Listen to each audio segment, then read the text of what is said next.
Okay, I completely forgot. Okay, then gotta press. Okay, is it okay? Is working now? I need to press public, and the thing should be working. You're going to summer school by choice? You choose to be depressed? Like you actively choose to make life harder? Like why? Why is that something you do? Someone said they got straight Fs. Thank you, TTV, for the sub. Hey, YouTube chat. We were not talking crap about y'all on Twitch, okay? We would never, right, Twitch chat? We were not talking crap about them at all, right? Because we love y'all, right? We would never. Hope y'all having a great day.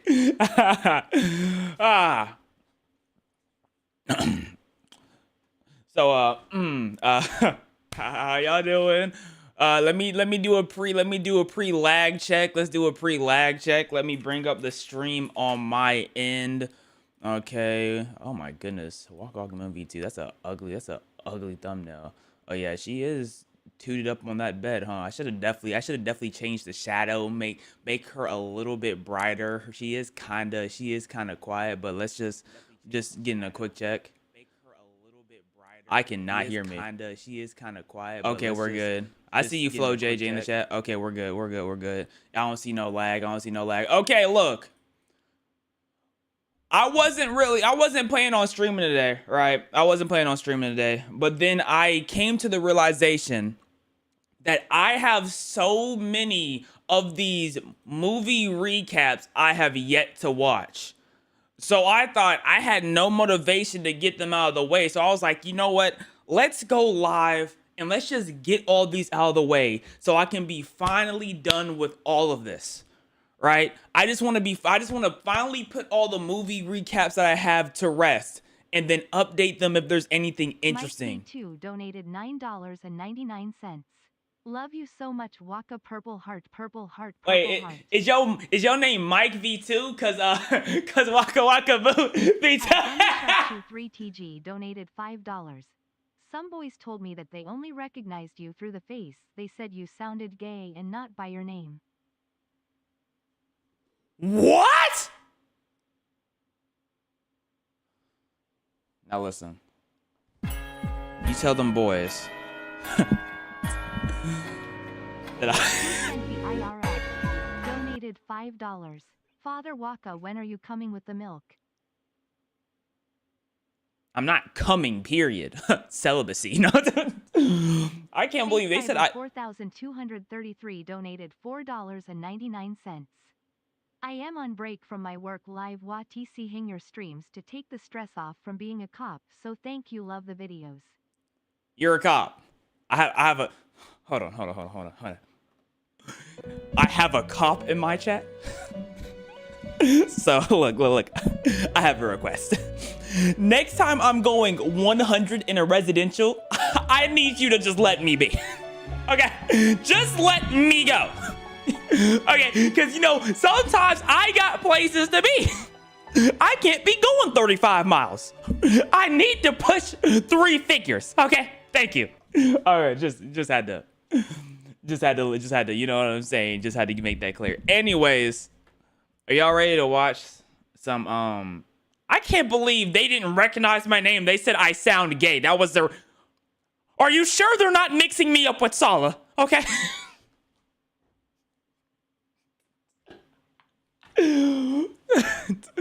Let's get into this, bro. Let's get into this. Okay. That said something about a back? Someone said, what about they back? Space fiber. Okay. Okay, I think I'm seeing just a lot of repeatedness. Okay, let's get into Space Fiber 4,233 donated $4.99. I will let YOUU run any LIGHTT. What are you talking about?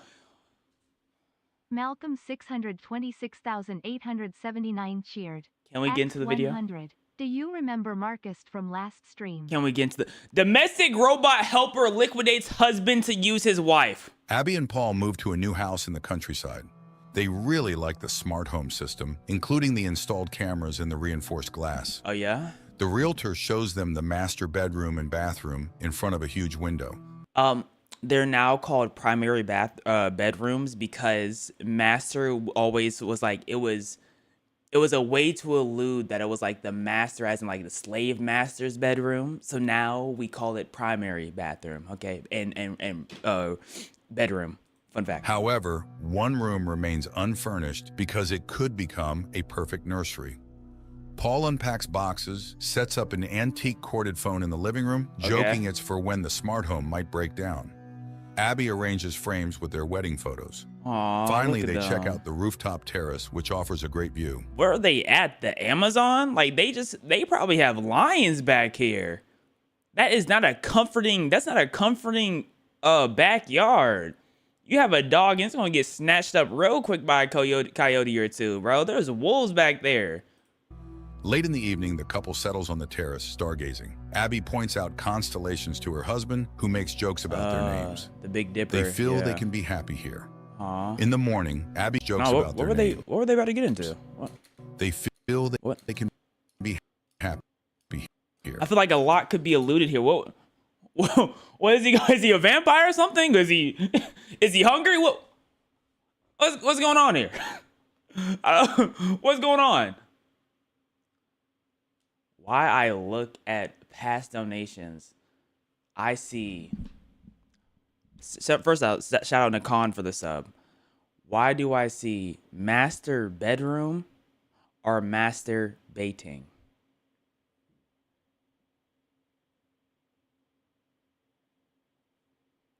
I just want to understand, like, what do y'all have going on? That's what I just want to. What do y'all? And what's blowing me is that y'all are acting shocked like that's not who you are. That's what's really making me confused. I'm saying, what? Whoa, that's you. You did it. Why are you confused? Why are you shocked? I don't get it. I don't understand. Why are you confused? Y'all so lucky I don't have socks on so I could take them off. Trust we bust in Daddy Waka we trust.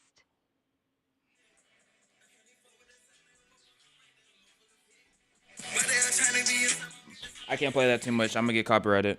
I can't. I just go down to my phone and then just Yeet starts playing, bro.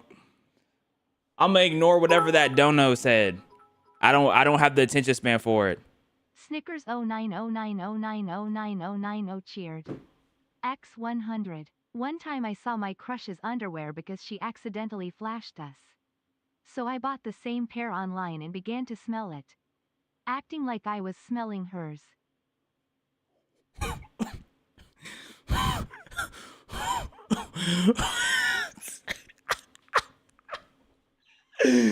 Yo! You were just smelling out the box like there was nothing to smell. There was nothing to smell. Nah, your imagination is tough. I'm gonna be honest. You got a tough imagination. Shout out to you. What is that, Snickers? Shout out to Snickers, man. You're not yourself when you're hungry. In the morning, Abby goes to work at Integrate Robotics, where she works on creating domestic assistants. Upon entering, she notices footage of her boss's face, who immediately comes down to her and explains it's a new development, okay, so real-time he's a imaging teleporter. or deepfake. He escorts her to the department she will now lead. Later, he invites their family to a party and mentions a gift from the company awaiting at home. In the evening, Abby returns home where her husband, who again couldn't find suitable work, okay, see, and this is where like movies start to piss me off because this is unrealistic because she just came home is what I'm assuming. I don't care. In fact, I don't care where she came from. If I'm locked in and someone touches me, that's the go-to move. I'm locked in. Like, what do you mean you just... Your ears be getting fondled that often? First off, don't fondle my ears.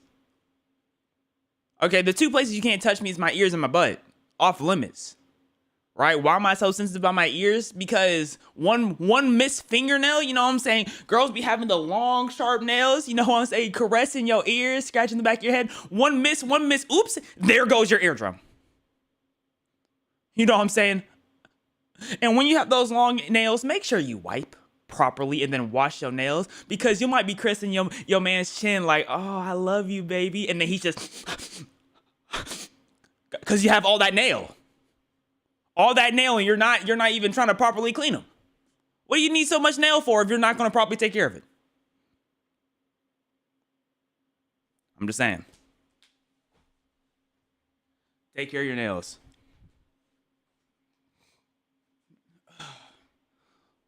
Take care of your nails, man. Returns home, where her husband, who again couldn't find suitable work, greets her. They go to the garage where a package for her contains a robot servant. I'm not gonna say he's a bum, but he's just at home like work greets her. Not doing nothing. They go to the garage where a package for her contains a robot servant her department is working on. Paul dislikes the idea, but Abby convinces him to. Would y'all ever have a robot for at least a week? Would you ever have a pet robot? Opens its eyes and introduces itself. It's Tim, standing for technologically. Everyone who says yes, ban them.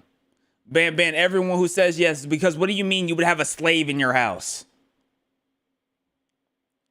Wow, what do you mean you would have a slave? Everyone who says yes, ban them, bro. Like, integrated major domo. It offers to take over the passwords of home devices and personal mailboxes. That robot looked like he's but a Abby tech asked nerd. to postpone this matter until tomorrow. The robot immediately demonstrates its thoughtfulness by turning on the water in the bathroom remotely. Later, it announces the robot shouldn't arrival have of a dingling, car right? when Abby goes downstairs, astonishing her husband with her splendid Because there's no appearance. point. Like, they couple don't gets need into an- reproductive systems. I'll be so mad if my boss gave me a robot and I pull down his pants and I'm talking 7.5 soft. Boss, what do you think I'm into? I need a slave, not a horse. Autonomous car, although manual control is always an option, and heads to the party. They are greeted by a similar major domo, and drinks are They served all look by the waiters same? with identical faces. The boss introduces Abby to his guests, who admits her husband is not thrilled about Tim, but the boss praises the product. Tim is smart, elegant, polite, and its charge lasts for 100 years. The robot Y'all making out with Tim? Let's go back and get a good look at Tim. who Where's Tim admits at? her husband is not thrilled about Tim, but the boss praises the product. First off, her curls, they are done great, beautifully, girl. Tim is smart. Y'all kissing Tim? How many shots would y'all need to kiss Tim? Maybe I shouldn't be asking y'all about alcohol. You know, y'all already have nicotine addictions. Might as well shouldn't get y'all started on another addiction. Elegant, polite, and its charge lasts for 100 years. The robot cannot lie. 100 And knowing years? the code phrase, it can always be turned off. Returning home, the husband and wife engage in intimacy, eager to have children. But You know what?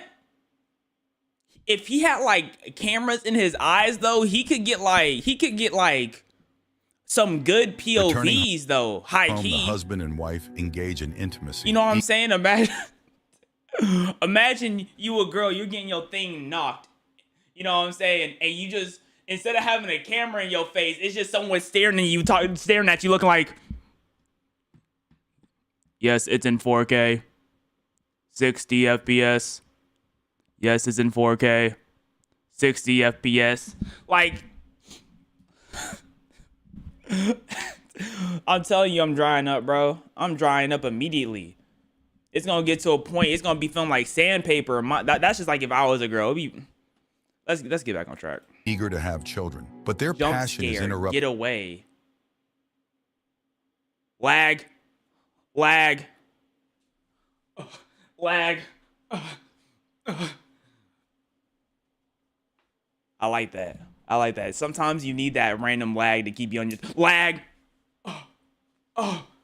Lag.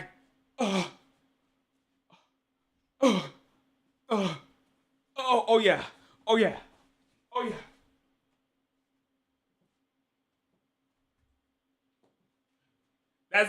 That I look good dancing in the lag, huh? I look good dancing in the lag. I'm gonna keep it a buck though. Like my internet was good though. You know what I mean? my internet was good. So like if it started lagging out of nowhere, just know that my internet didn't want me to be here, because it was good before I started streaming. You know, I did all the medical checks on my internet. You know what I'm saying? I gave it CPR. I was blowing in its mouth. I was on low my modem talking about something. Don't.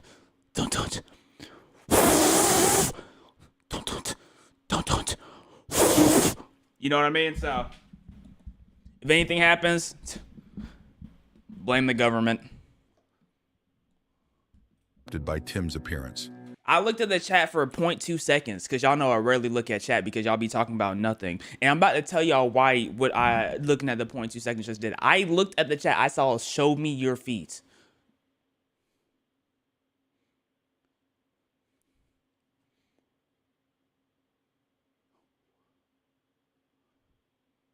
Age and intimacy, eager to have children. But their passion is interrupted by Tim's appearance. Their pulse is rapid. Presumably, they are worried about something, and he is always ready to help. What? Abby finds this very funny, not getting angry at the overly attentive assistant. What do you mean you find that funny? You're about to get drilled and you just have the guy in the back. Guys, your pulses are increasing. Are you okay? How do you know what my pulse feels like? Do I have like a electrical charge in me? How do you know what my pulse? Well, how do you feel my pulse? With your eyes. Imagine what else he can feel with his eyes. You're gonna have a heavy flow this month, ma'am. Yeah, you should stack up this month. Yeah, you might need a few more pads than normal. I'm predicting a real heavy flow. Sir, if you eat one more McDonald's cheeseburger, you will get ED. That thing won't be able to rise no more. In the morning, their new neighbor Rose rings the doorbell to introduce herself to Abby, as she met Paul yesterday. And when she leaves, Tim again asks for the passwords. Paul is not ready to let the computer dig through his messages, but Abby reminds him they are working on rebuilding her trust in him, and he agrees. But they still need to come up with a phrase to deactivate him. Tim suggests a set of unrelated words, and the couple agrees. Wait, what words? Tim suggests a set of unrelated words, and the couple agrees. Okay. Abby and Paul go about their day when a mouse gets caught in a mousetrap. Tim observes it for a while, then throws it into the grinder.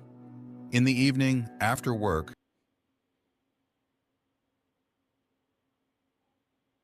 the husband and wife settle in front of the TV to watch an old melodrama. Abby invites the major domo to watch the movie with them. Paul soon falls asleep, but the robot watches the film attentively, empathizing with the characters' relationships. After it ends, he asks Abby to explain what love is, and she suggests that love is about wanting to be with someone and making their life better. Yeah, it's over. Suddenly, the robot confesses that he would like to be loved. In the morning, boo-hoo! Get back to work, slave.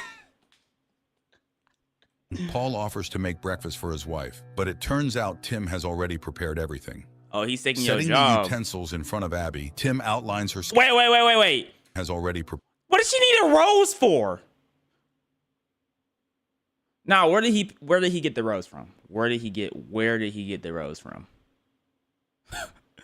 Like, prepared everything. Where did he get the rose from though? Utensils in front of Abby, Tim outlines her schedule for the day, then informs her that Paul has nothing to do today. In the evening, Abby returns home to find that her husband's phone is out of reach, but his last known location was 300 meters from the house. Abby goes for a run and realizes that this is Rose's house. Returning, she takes a bath where Paul finds her. He talks about his day and how Rose asked for help, which he did. He asks his wife not to be jealous, as he loves only her. The next day, the couple visits a family planning center, hoping to get help with becoming parents. In the evening, as they prepare to go to a restaurant, Abby asks Tim for advice on her dress. Why would you ask Tim? Look at Tim's eyes. What did he know about fashion? He's wore the same fit for 2 weeks. That is not no fashionista. What are you asking him for? Red, and looking at her, admits that she is beautiful because she is perfectly symmetrical. Abby asks him to zip up her dress, but the robot's hand fails and he accidentally tears the dress. This overwhelms him. The robot panics. Does he self-destruct? Abby calms him down and wears another dress. At the Dang it. restaurant, Paul reveals that he has been offered a job in London, but Abby strongly objects as they decided to start over, and his long absences won't help solve their problems. Yeah, London is crazy. The next day, she returns home with a gift for Paul and finds Rose in the yard, who has made a garden project for them. Abby feels jealous, but Paul is very excited about the gifted sweater. Later, Abby remembers she needs to check her test results, but it's too late to call. What? Tim offers to do it for her, and she hears him speaking to the clinic in her voice. Abby is amazed as she... Her voice? Okay. This is what's about to happen, right? Old girl is going to be at work. She's going to get a phone call from her husband, and all she's going to hear is, "Oh, yeah, you like that, Rose?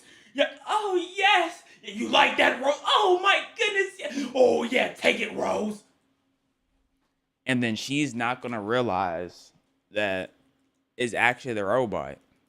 And then it's going to be a whole lot of, she's going to come home. She's going to get mad at get mad at her husband. They're going to, like, you know, yell at each other. And Tim is going to be like, "Whoa, lady, are you all right?" And then he's going to sock the husband and, I don't know, throw him in the garbage disposal too. I'm calling it. She did not know about this feature of the assistant, but Tim assures her it's for the convenience of the owners. In the evening, Paul reports that he couldn't find the new sweater, and Tim has been away all day.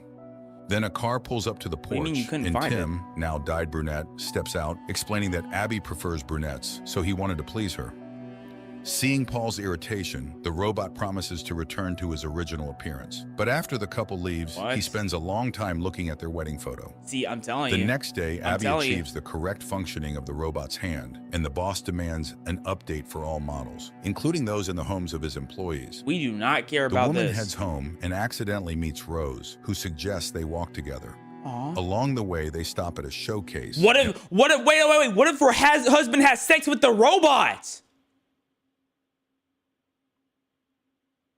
Or they pretend like he's having sex with the robot. But then the robot wouldn't be able to pull her, though, because that's what he wants. He wants to pull her. Okay, never mind. That's not going to work. And Rose points out a medallion in the shape of a flower she likes. But then Paul comes and takes his wife away to tell her he has found a job. Returning home, they celebrate in bed. He found a judge! He found a judge!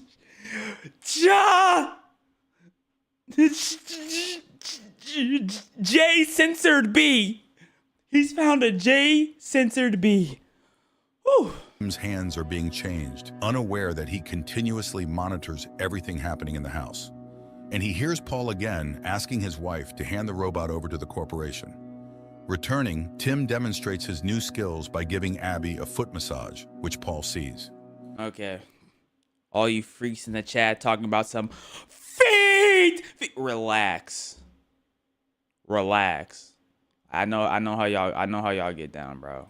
Later, the robot suddenly sits at the piano, plays Abby's favorite tune, and mentions dates when Paul bought them concert tickets. But Abby Yo, so Tim, why don't you do nothing for Paul? You haven't done nothing for Paul.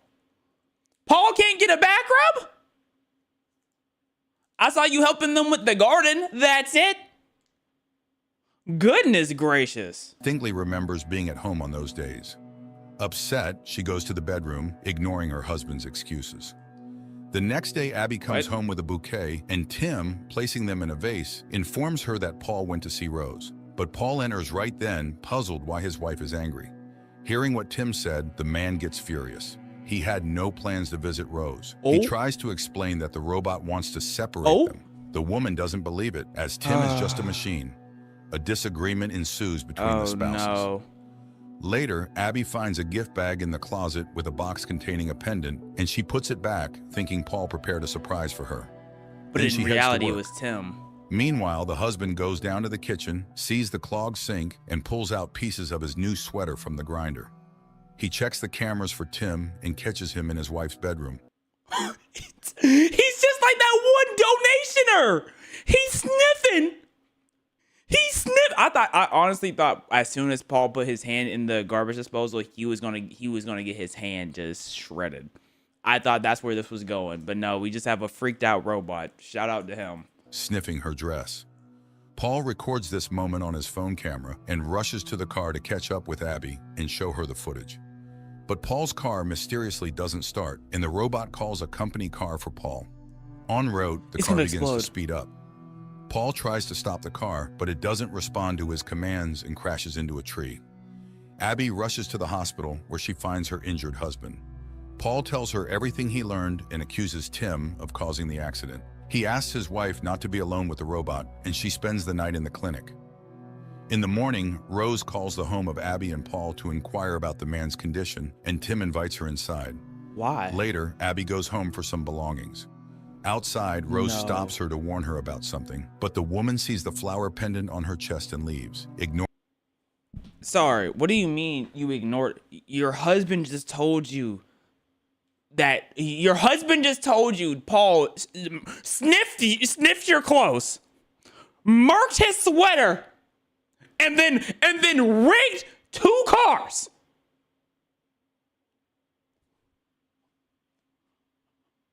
What the flip? Okay.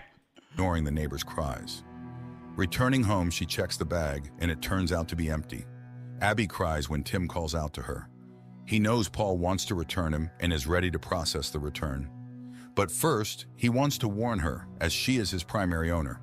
He shows her a video from the camera where Paul kisses Rose in their living room, but he stops the recording at the most sensitive moment to protect her from stress. Abby refuses to go to her husband and doesn't pick up his calls. Later, Paul comes home, where Tim greets him, hands him the found sweater, and informs him that Abby doesn't want to. Donated $4.99. I love your videos. You're so funny. Thank you. I'm not loving my time right now. This bastard Tim. Tim think he's so slick. See him, and his suitcases are packed. Paul doesn't believe it, but then Abby appears, tells him she saw the recording and knows about the pendant. When he starts to object, she drives him out. Paul leaves, but on the way, Rose calls him, telling him their robot tried to kiss her. The man calls home, and when Abby... So? You chose the robot? Boo-hoo! What are we talking about? You already kicked me out! I told you he was sniffing your dress! What are we talking about? Are we serious? He answers, says he has evidence of Tim's malicious intent. Abby asks him to come for her, but after hanging up, it turns out it was the robot she was talking to. The husband arrives home, where Tim meets him with a shovel. That was the weakest smack I've ever seen. He knocks the man out, ties him up, and drags him to the bathroom. But then Rose rings the doorbell. She hears muffled screams, but Tim assures her it's just the noise of the water filling up. The robot closes the doors, returns to the bathroom, and drowns the man. Later, he brings Abby the repaired dress and asks her to try it on. This surprises and scares Abby, but she puts on the dress anyway, and looking at the sunset, asks Tim to hug her and... I'm gonna keep it a buck, bro. Abby just delusional. Like, she not... Why did they make her like this? Wait, why confirm that she did the right thing. He treats her to dinner, then confesses his love, but she insists he cannot feel that way. They spend the evening stargazing, but Abby is unnerved by his encyclopedic knowledge. The next day she meets Rose, who talks about Paul's call, and to the woman's accusations, says she thought the pendant was a gift from her for helping with the garden. Abby returns home and reviews the footage where Paul kisses Rose again. Okay. She suddenly notices a bouquet on the table, but she brought it much later than when that scene took place. He made AI footage. Now your husband's dead. Now your husband's dead. Snickers 0909090990 cheered. X100. Okay. I also remember when I found out about ******, an app to talk to chatbots. I made a bot about my crush and roleplayed as if she were in an abusive relationship with me. Why abusive? Why abusive? Why yo, Toyota Dragon, why do you keep spamming I quote, bro, Waka got tongued down by Sala. Why? What is happening there? What type of fantasy is that? What Wattpad entry is that? I've read a story on me on Wattpad, but that was not the story. Why is that getting relaxed? Maybe you need to be timed out. You need to take 10 minutes off, man. How do I do that again? You need to take 10 minutes off. Put user in timeout to about 10 minutes. I gotta stretch this thing real quick. Yep, confirm. Yep. I think he needs somewhere to breathe, man. Goodness gracious. Abby recalls her boss's words about deep fakes replacing real time and calls the jewelry store where they confirm the purchase was made by a tall blonde. Then she notices the garden plan, but the picture shows 2 flower beds, while in reality, there are 3. Abby sends Tim to the store, grabs a shovel, goes to the garden, and almost immediately finds Paul's body. Then Tim approaches her from behind, regretting she found the body of the traitor, as he never appreciated his wife. Abby realizes what happened and says, I gotta be honest, like, yo, this, I want to know how she's feeling, bro. I want to, because you have to think, there is so many emotions. 1, my husband is dead. 2, I kicked him out for no reason. 3, I got played by a robot. Like, I think I just died. I don't know. I don't know how I live after that. as the deactivation phrase. 4, I'm face to face with this robot. It's over. The robot freezes, but then reactivates. He had long changed the phrase as he can speak in her voice. She runs to the house, but the robot has all the passwords and opens the doors. He reactivated his deactivation? And the boss gave it to him. This boss knew what was happening. Yo, they were not prepped for anything that was happening here. He blocks the phones and knocks her out with a blow to the head. She wakes up in the bathroom, tries to escape, but Tim intercepts her. What is this, Abby Granny? runs through the house, breaking cameras along the way, but the robot still tracks her and catches her in the kitchen, where she wanted to open a window. Meanwhile, Rose is washing Granny. dishes and sees strange lights flashing in the house across. At the same time, Tim ties up Abby and confesses that although he loves her, he has resigned himself to the fact that her life is finite. So he will erase this evening from memory, but keep all the good memories. Donated $4.99. You deserve this money. You deserve to throw that butt for a couple bands too. Shout out to you, Itadori. Just then, Rose knocks on the door and Tim goes to answer. The neighbor insists something is happening and demands to see Abby, but Tim turns her away. Meanwhile, Abby frees herself from the ropes and arms herself with a knife, but the robot grabs her by the... Well, that plan was ended immediately. She tried. Immediate fail. That sucks. the throat when Rose drives her car into the glass window. Tim and Abby watch the surviving window, which starts to crumble a minute later. What? Rose rushes in and pins the robot against the wall with a sharp stake. Let's watch this again. A minute later. First off, look at the slow crumble. Okay, boom. Rose we got the slow. She is running. Rushes in and pins horrifically slow. What is the AI's? What is a robot's reaction time? In the negatives, what is he staring at? Move against the wall with a sharp stake, but she also falls. Tim turns off and Abby rushes to the neighbor, but the robot suddenly activates and kills Rose with a kitchen knife, explaining that now Abby will be blamed for the murder as he leaves no fingerprints. He then calls the police in Abby's voice, confessing to the murder of her husband and his mistress. Abby tries to stop Tim and he slips up, saying he still has a deactivation phrase, as otherwise he can't function. But she will never say those words. He prepares. She's gonna say, I hate my husband, or I love you, Tim. To throw her off the terrace, simulating an accident, when Abby confesses her love to him, thus deactivating the robot. Those were the code words. Barely believing in her rescue, Abby looks at her medical bracelet, which indicates she is pregnant. The movie ends here. Whoever wrote that movie is sick. Whoever wrote that movie was sick. I'm not gonna lie. That was heat. That ending was heat. But goodness gracious, we didn't even get to see if she potentially had a good ending. It's just over. Yo, that was glorious. I like that. Like, why couldn't he make his deactivation code like Boombaha? She's never saying Boombaha. Ever. You know what I'm saying? So that doesn't make sense. I would have easily made my code like Boombaha or something. I'm back. Did she sleep with the robot? Unfortunately, she didn't. Or is it fortunate? Did we want her to sleep with the robot? I don't even think I could show this. Yo, this thumbnail is ridiculous. It's ludicrous. Okay, I'm gonna describe it.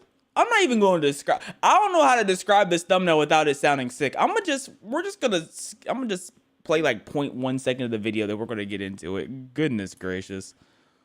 Oh my gosh. Okay, that's one down, bro. We have like 5 more to go. I don't know if I'm gonna be able to survive 5 more of that BS. I'm gonna be honest.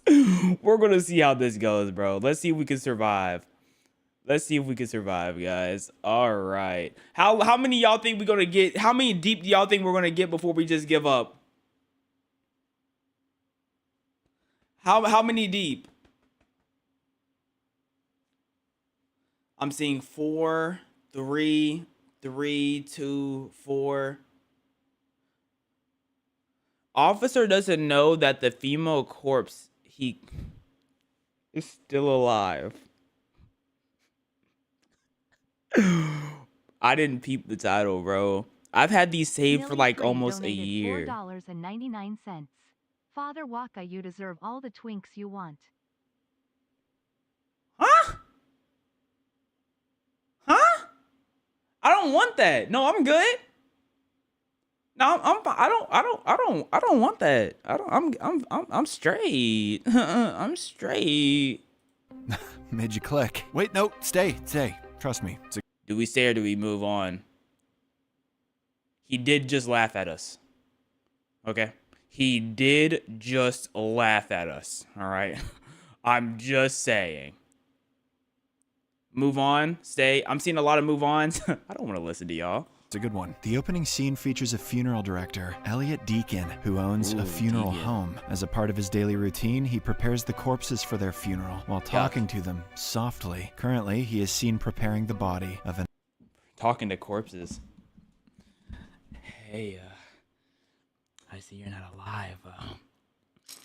You died with some real good skin. I just wanna... Can I take a piece? Can I... Delicious. Can I take another piece of yours? Nutritious. I like that. Oh, you were real healthy, huh? I can tell. I can tell by the stretchiness of your skin. You loved mangoes. What do y'all think about my future in ASMR? What do y'all think? What do y'all think? Y'all think I have a future in ASMR? Right? I do? Mothergoat_1 cheered. X100. Don't tell me he tapped out hat. What is he talking about? An elderly piano teacher. We then cut to a middle school teacher, Anna Taylor, who is having intercourse with her boyfriend, Paul. Lucky Paul. I thought they were going to say a student. Oh my goodness.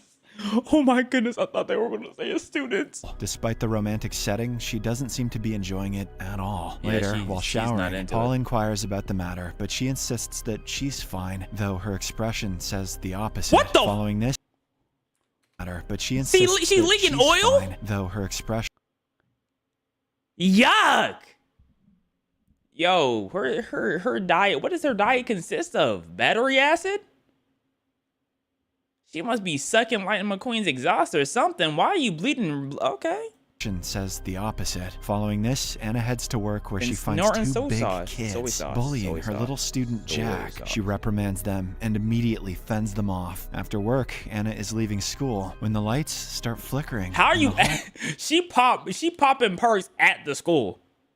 She's like, man, oh, these kids. Oh, needed that one. Needed that one too. YouTube and Twitch, those were not illegal narcotics. That was charcoal. All right. I've been feeling very unwell today, so I decided to take some charcoal, okay? Okay. There's no need to ban me, all right? Hallway. Scared, she frantically runs towards the exit, but finds the door locked. Amidst this intense moment, Jack appears and inexplicably opens the door without any problem. That evening, Anna attends the funeral of her former piano teacher at Elliot's place. As she approaches the dead body, she sees it moving its mouth. Have you been practicing your scales? Startling her for a moment, but upon having a second look, she finds that it's normal and realizes that it must have been her imagination. Yes. You know, I've looked at a lot of dead bodies in my lifetime because, you know, I've been catching bodies since I was young. Anyways, you know what I'm saying? Every time I catch a body, right, and they're in the street, they do talk to me. They're talking about some, oh, welcome, you're so gangster. Oh, welcome, you're so gangster. Oh, you're so gangster. Oh my God, welcome. You're totally not from the suburbs. No, you're not from the suburbs. Like, they all talk to me, so I know how that is. At night, Anna goes to meet Paul at a fancy restaurant for dinner. During this, he tells her about his promotion. Have y'all ever went to a fancy restaurant? So he has to move to Chicago. Like when like steak like $80 fancy. I don't think I've ever went to no fancy restaurant, bro. I think I might need to try it out. Okay, bro. Snickers said something so vile that they didn't even want to read it out, so I'm gonna read it out for Snickers. All right. And one time I arched my booty up and was pretending that I was getting back shots from her. I did that for 20 minutes straight, and I bought her perfume and sprayed it all over my room. So each time I go, I think of her.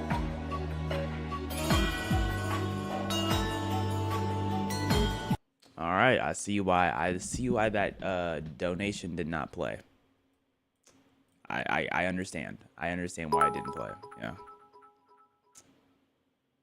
Big Moose _M cheered. Hey. X100. Someone put that man on a list. Shout out Big Moose.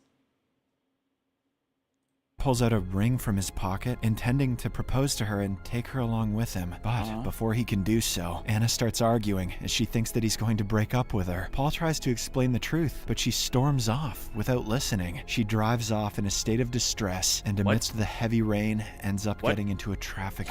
Wait, how do we go from him proposing to her getting in the car? Wait, what? Hold up. We're moving a little bit too fast. We're moving too fast. Mothergoat _1 cheered. X100. That girl leaking oil is bad. I would tap that. Y'all making me contemplate having this text-to-speech on.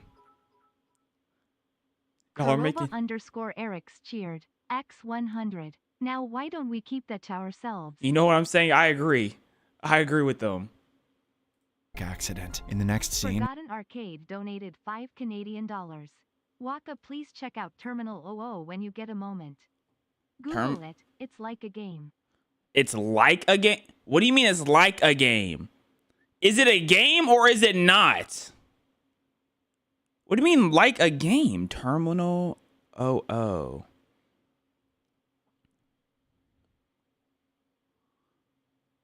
This looks satanic. What did you put on my phone? What is this? Oh, nah. After coughing and Lele, I'm staying away from stuff like that. Stress, and amidst the heavy rain, ends up getting into a traffic accident. In the next scene, we see Anna on an embalming table in the funeral home with a pale face and a wound on her forehead. Like a vampire. Shortly after, Elliot walks in and starts preparing her. As he proceeds to undress her, Anna opens her eyes and asks where she is. Elliot, with a surprising calmness, answers that she's in the funeral home and that she's dead. He further... Can you play Class of 09 Flipside? What? She died? Wait, no, forget that. How was he talking to her? I'm asking the wrong question. How was he talking to her?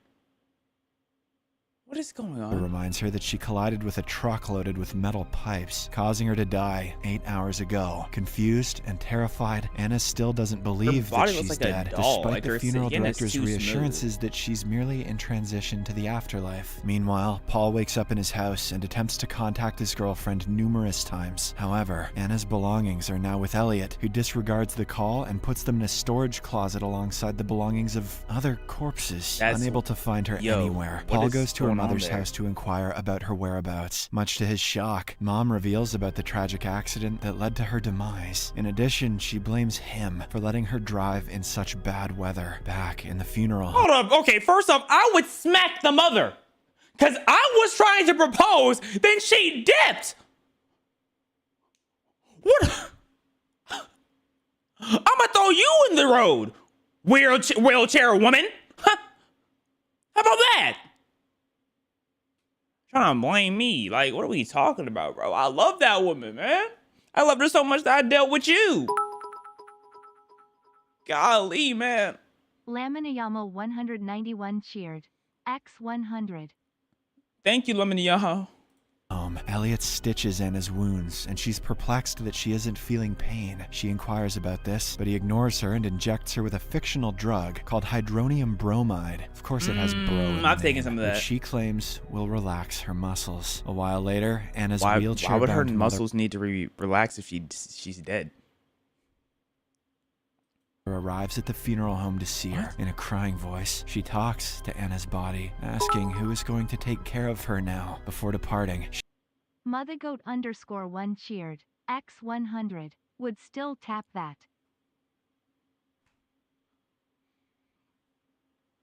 How about you use your inside voice so none of us can hear you? How about that? How about you keep certain things to yourself? Can I just get a question mark spam, please and thank you?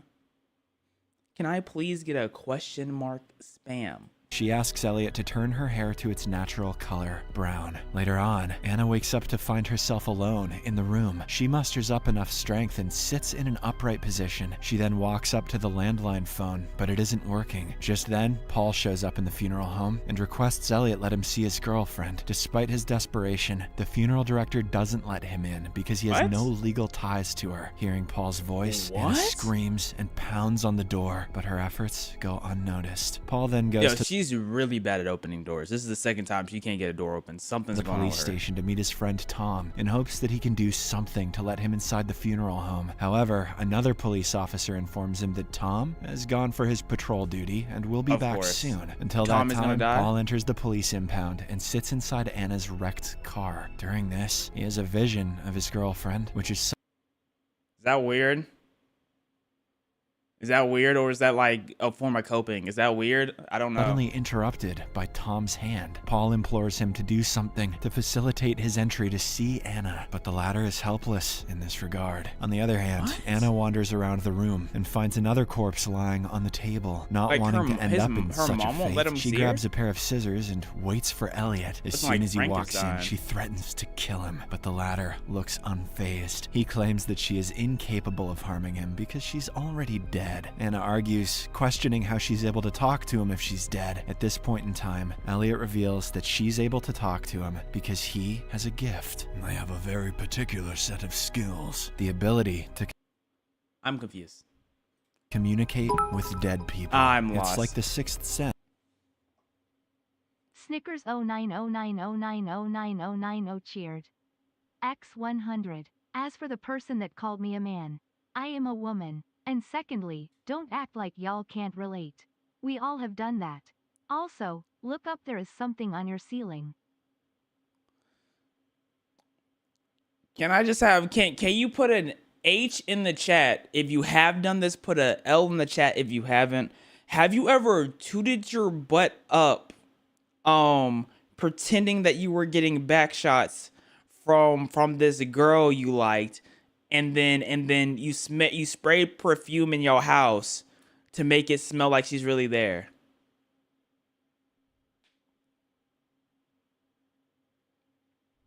L if you have done that, X if you haven't. Oh, all y'all are saying L, so all of y'all have done that. Okay, so I'm the odd one out. Okay. I'm the odd one. All of y'all have done it. Oh, okay. Okay, my fault. My fault. Y'all are on some different type timing. Karoba_Eric's cheered. My goodness. X100. Who is we? Oh my goodness. Oh yeah, y'all are. Oh, now y'all want to go to X's. Okay, sure. Sure. Now y'all trying to flip sides. I already saw y'all. Someone said something about class of 09. Flip side. Meets Jennifer Love Boobit. He further suggests that she let go of life because her funeral is in 3 days, after which she'll be put into a coffin and buried forever. In the next scene, Elliot is preparing an old woman's body for a funeral when he is joined by Jack, who seems to know about Anna's death. The boy asks about her teacher, to which Elliot replies that her funeral is on Friday and asks him to leave for now. The next morning, Paul hears the whispering voice of Anna and also experiences visions of her taking a shower. Now's not the time for that, Paul. However, he soon snaps out of his sleep, realizing that it was just a dream. It's all over. Meanwhile, Elliot returns to Anna with a dress, which she will be wearing in her funeral. While he is distracted, she discreetly steals a bunch of keys from his pocket. Later, as Elliot sets out to pick up another dead body from the hospital, Anna hastily uses the stolen keys and tries unlocking the door. Elliot pulls over at a gas station to refill his tank, and this is when he realizes that he forgot his keys. So he rushes back to the funeral home. In the interim, Anna manages to unlock the door and wanders around the house. Y'all see how it took 50 minutes for her to unlock one door? I'll never trust this woman in a horror situation. In any situation where it requires... donated $15. Whack. I blame the donation for the lag. Oh, since it's lagging, I might as well get like a song going on.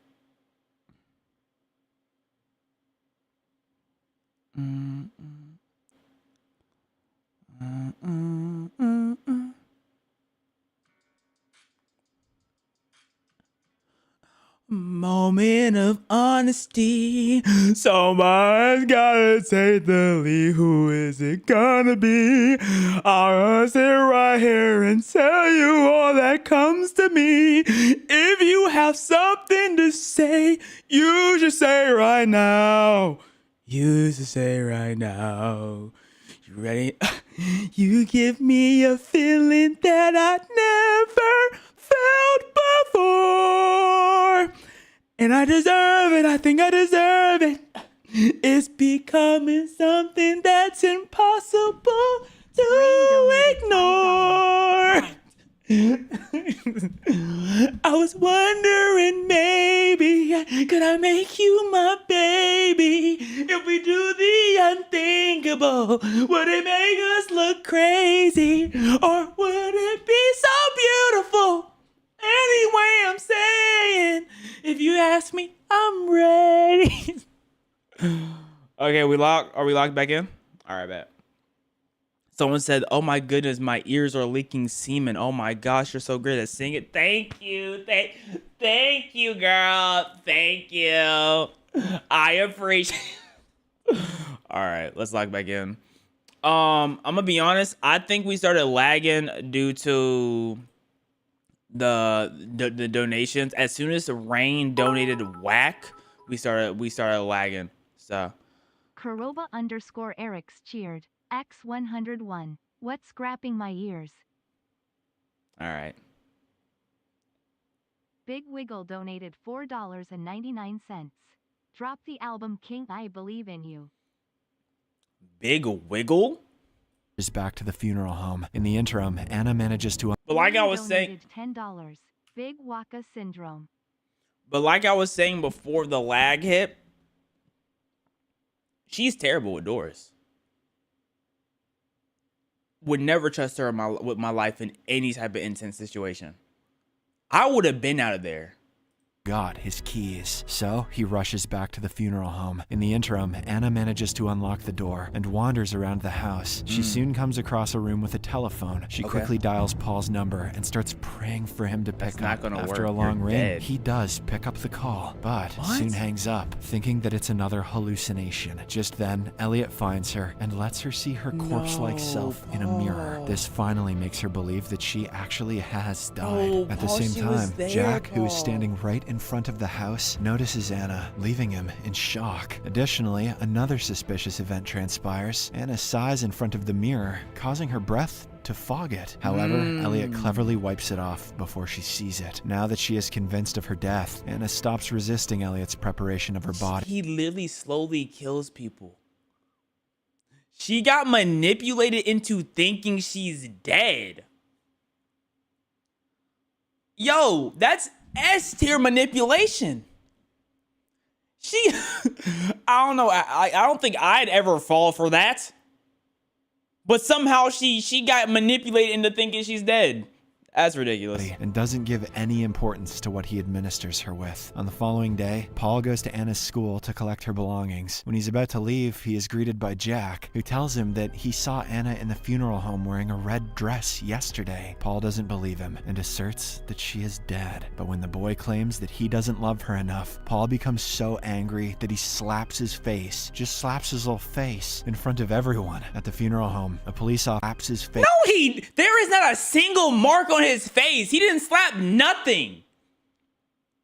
You're telling me the kid ate it?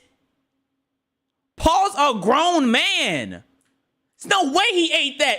They lying on Paul's name, bro. Free Paul till it's backwards, man. Face, just slaps his little face in front of everyone. At the funeral home, a police officer arrives to see the dead body of his brother, who is kept in the same room as Anna. He then asks Elliot to leave him alone with his brother for a few minutes. As the funeral director leaves, the officer's true intentions become apparent as he approaches Anna's naked body. But just when he's on the verge of touching her, Elliot walks in and asks him to leave. Afterwards, Jack Rain donated $10. Wear Waka feet.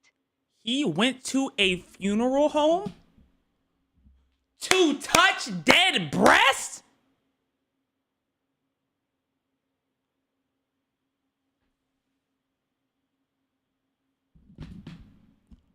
Bro went to a funeral home to touch dead breast.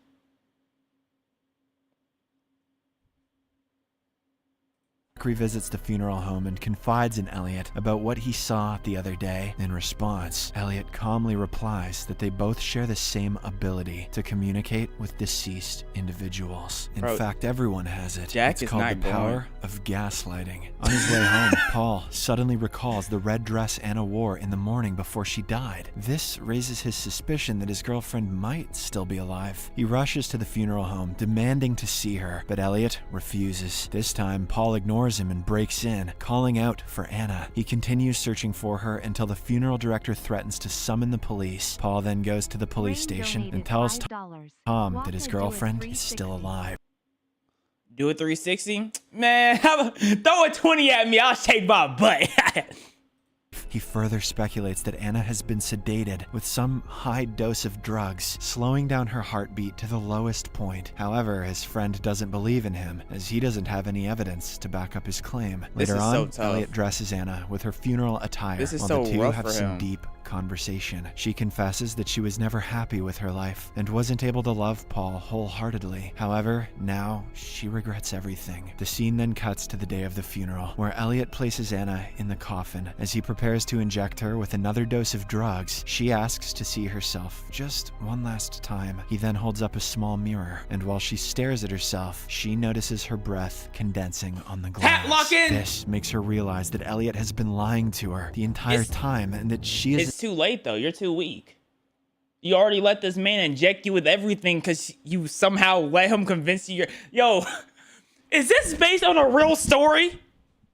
This feels like something that has to be based on a real story. How do you think of this? Yo, whoever made this was in a creative bag, but at the same time, how do you That's nasty. Isn't dead yet. In a state of panic, she tries to fight, but Elliot administers the drugs, rendering her unconscious. Later, everyone gathers in the funeral hall to pay their final respects to Anna. A short while later, Paul also shows up and places the engagement ring on her finger. During this time, her lips and eyelids move a little, so Elliot nervously decides to close the coffin. After it is buried in a graveyard, the devastated Paul starts drinking heavily. He is then approached by the funeral director, whom Paul blames for burying Anna alive. In response, Elliot claims that maybe he is right and tells him to go check for himself. Infuriated, Paul reacts aggressively, but before he can attack, Elliot tells him that he does not have much time left. Sensing the urgency of Wait, what? You should make a video on Terminal 00 cause you're really fun to watch and wouldn't make it boring. 3. Terminal 00 looks like the spawn of Satan, bro. I don't want to touch that. First off, wait. So why would he bury her if he knows he's just gonna tell him to? Paul drives towards the graveyard at he's gonna get in a car crash and then he's gonna use Paul's body. Meanwhile, Anna wakes up inside the coffin and frantically screams for help as she slowly runs out of oxygen. Despite being under the influence of alcohol, Paul dodges several vehicles on the highway. Okay. He then arrives at the graveyard and quickly digs up Anna's coffin, taking her out. He somehow manages to revive her, after which she confesses her love for him. At the same time, Paul hears some odd sounds, and Anna explains it to be the sound of Elliot's scissors cutting his clothes. The next second, Paul finds himself in the funeral home, with Elliot standing over him, preparing his body as he did Anna's. Elliot reveals to him that he never made it to the cemetery due to a car accident, which killed him. Paul protests that he is alive until Elliot inserts an embalming trocar deep into his torso. This script may have just been an excuse for a bunch of tasteless nudity, but that was actually a pretty good twist. Yo, okay. Okay, they were in the bag. They were in their bag. They were in their bag. Jules 13 they were in their bag. X100. They were in their hey, bag. Waka, I love your videos, smiley face. Oh, I love you too. They were in their bag. That was lit. That was lit. That was lit. I Rain gotta give them a round of applause. $25. Get to it, big boy.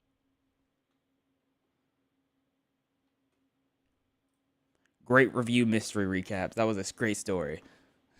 Someone said get to it. I did say if you donate 20, I'll do it. But one thing you didn't account for is me lying. You didn't account that I was just not telling the truth. You thought, but I wasn't telling the truth. I'm not throwing butt. Not for a measly 25. I don't got cheap buns. These things cost, baby. BBL takes money, baby. I wouldn't dare throw it for cheap. Come on now. I work hard to get this shape back here. I'm not gonna show it off for 25.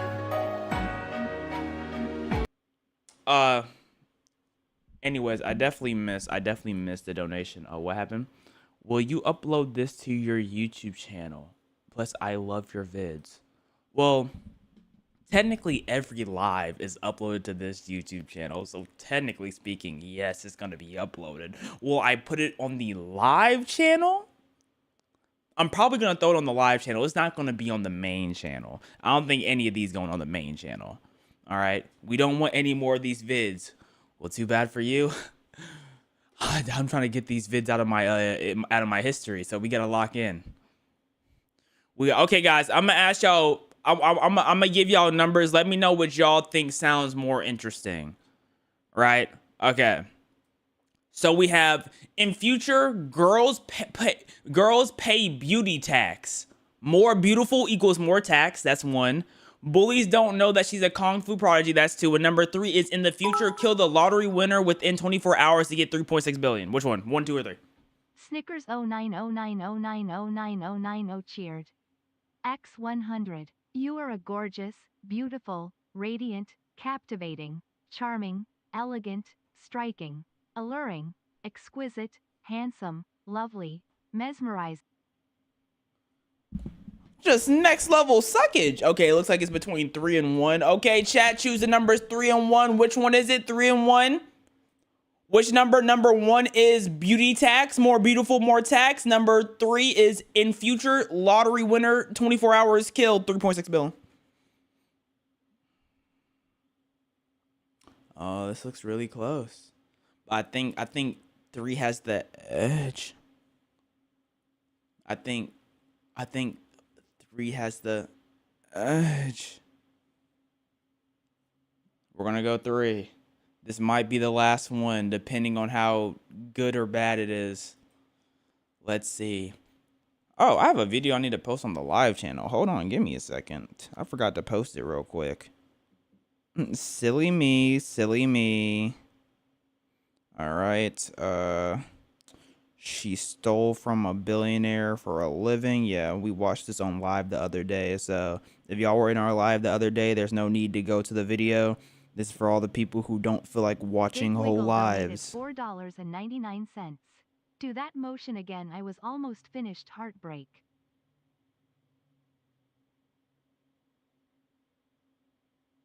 Rain donated $10. Poor. What? Okay. In future, kill the lottery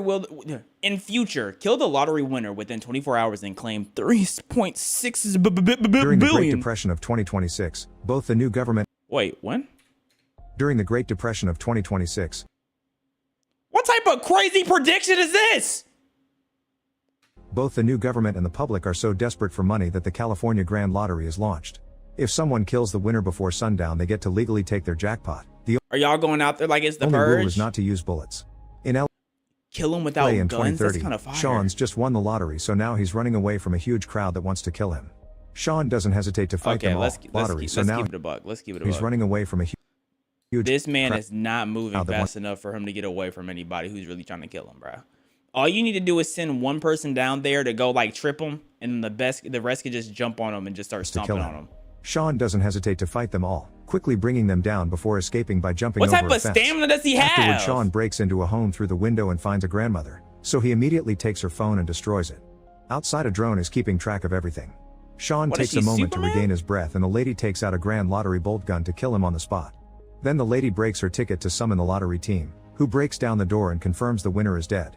She's given a huge check for $22 million. Easy leg! Go, Grand! Easy leg! Yo, he should have killed her! And appears on TV.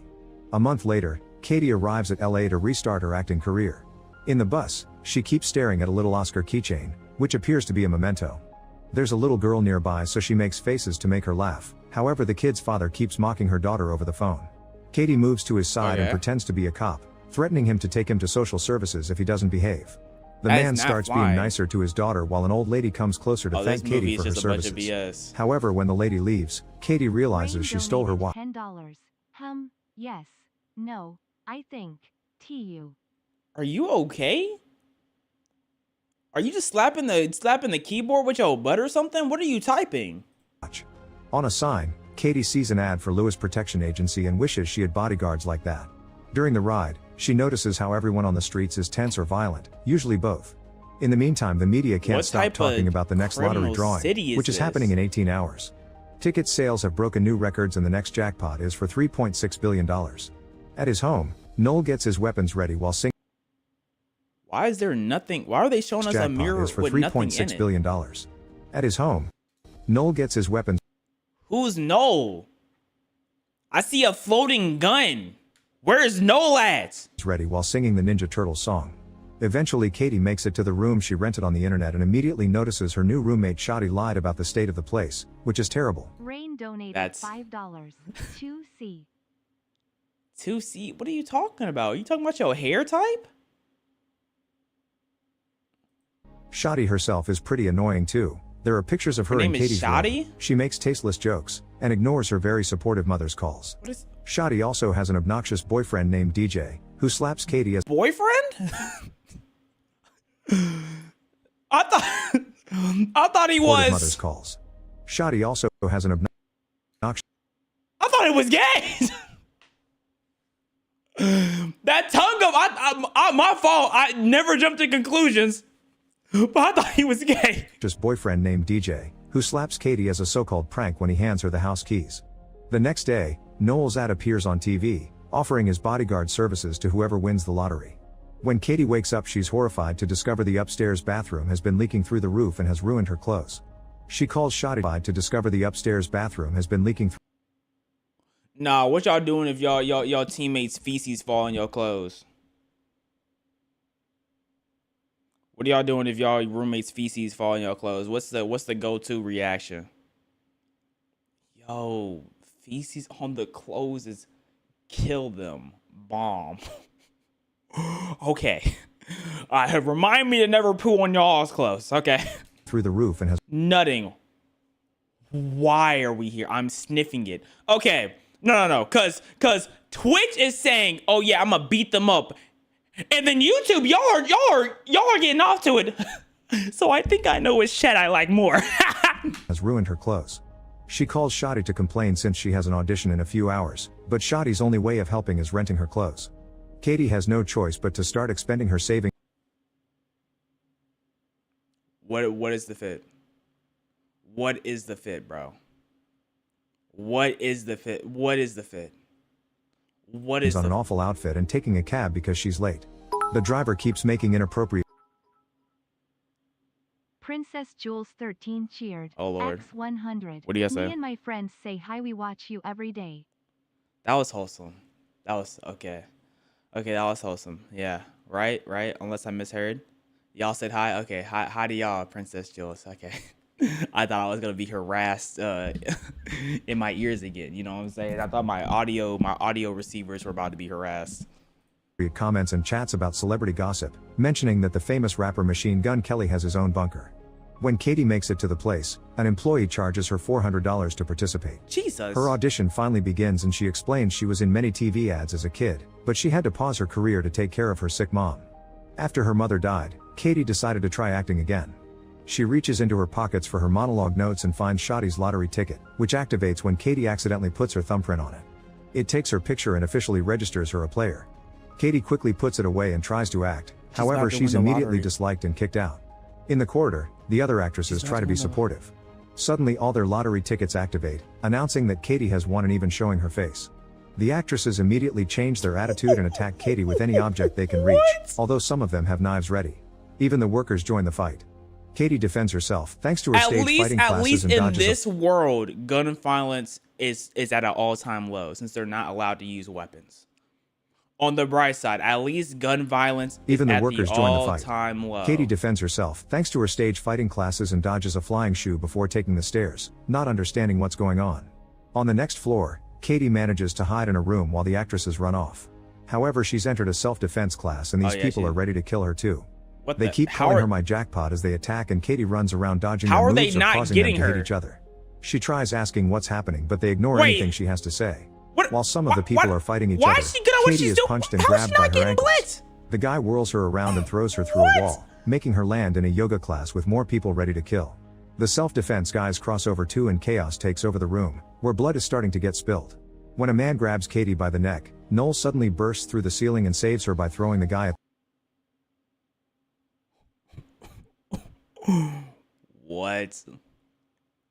the wall. Then Noel announces Katie gets 5 free saves, but afterward his protection costs 10% of the prize.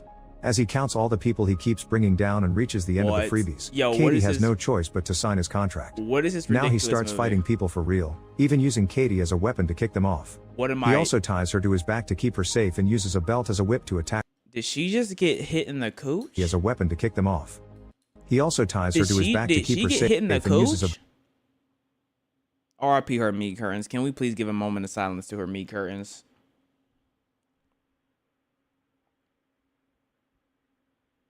Man, I know her coochie hurt, bro. Oh my goodness, I know it's bruised.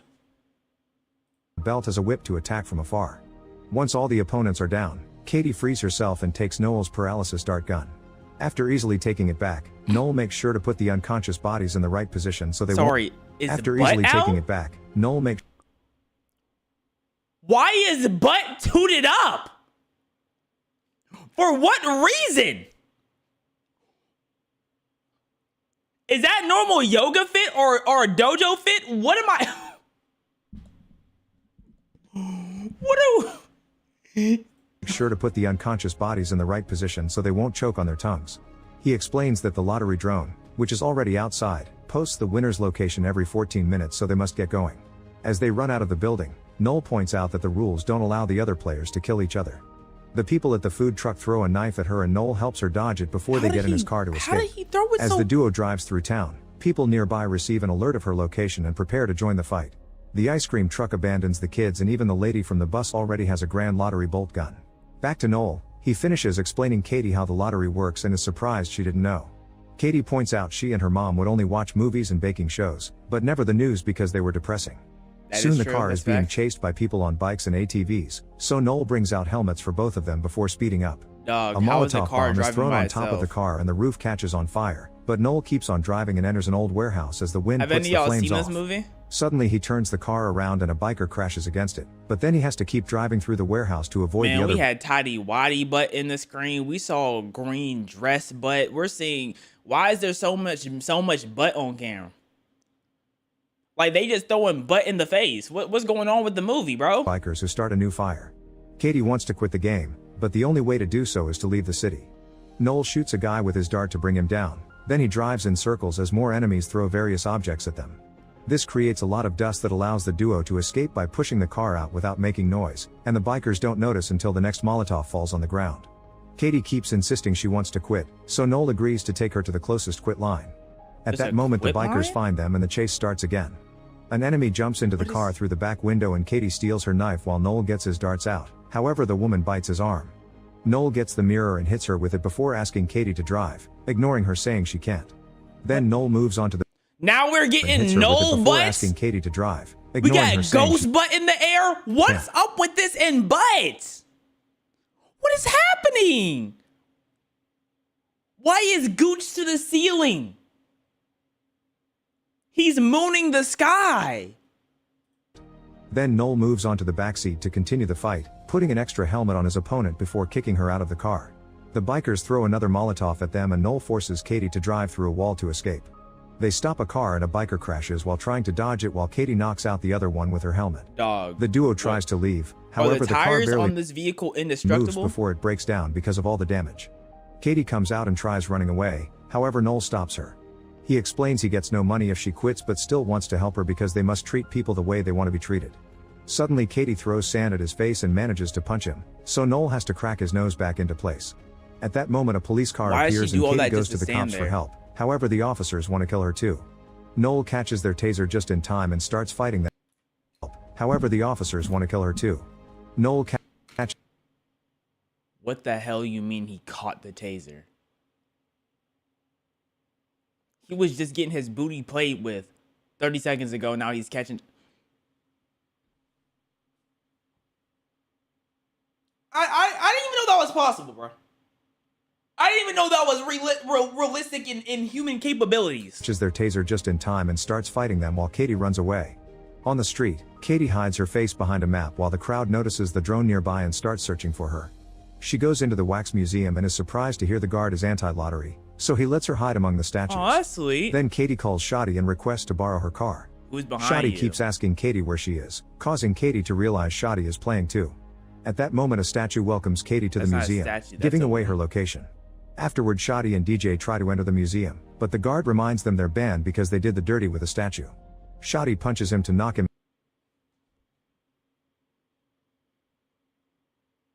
What does that even mean?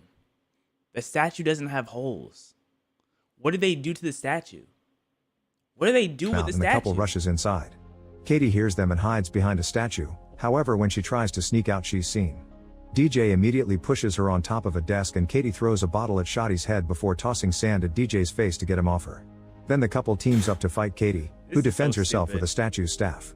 When there's an opening she tries to run and Shotty kicks her back, causing her to lose the staff. In the next room, Shotty and DJ start beating Katie up with the halves of the staff. Katie retaliates by throwing statues at them, and now they're going to get horny when it's actually the Kardashians. Katie retaliates by throwing statues. Now we have a glittered booty. They just blurred it this time, but we have a glittered butt on the screen, like glittered mannequin butt. The only butt we haven't seen is animal butt. I hope we don't see that. I don't want to see it, bro. I don't. Thinking it's Cher when it's actually the Kardashians. The fight continues in the horror room, where they grab any prop available to attack. After lots of struggle with movie costumes and weapons, Katie runs out as Shotty throws an axe at her. The weapon does hit, but it's fake so it does nothing. Katie presses a button to bring down the shutter, only to remember what Noel taught her. She fixes the guard's body so he won't choke, then she rolls out of the museum right before the shutter closes, leaving Shotty and DJ trapped inside. A tour bus guide immediately sees her and announces her location on the microphone.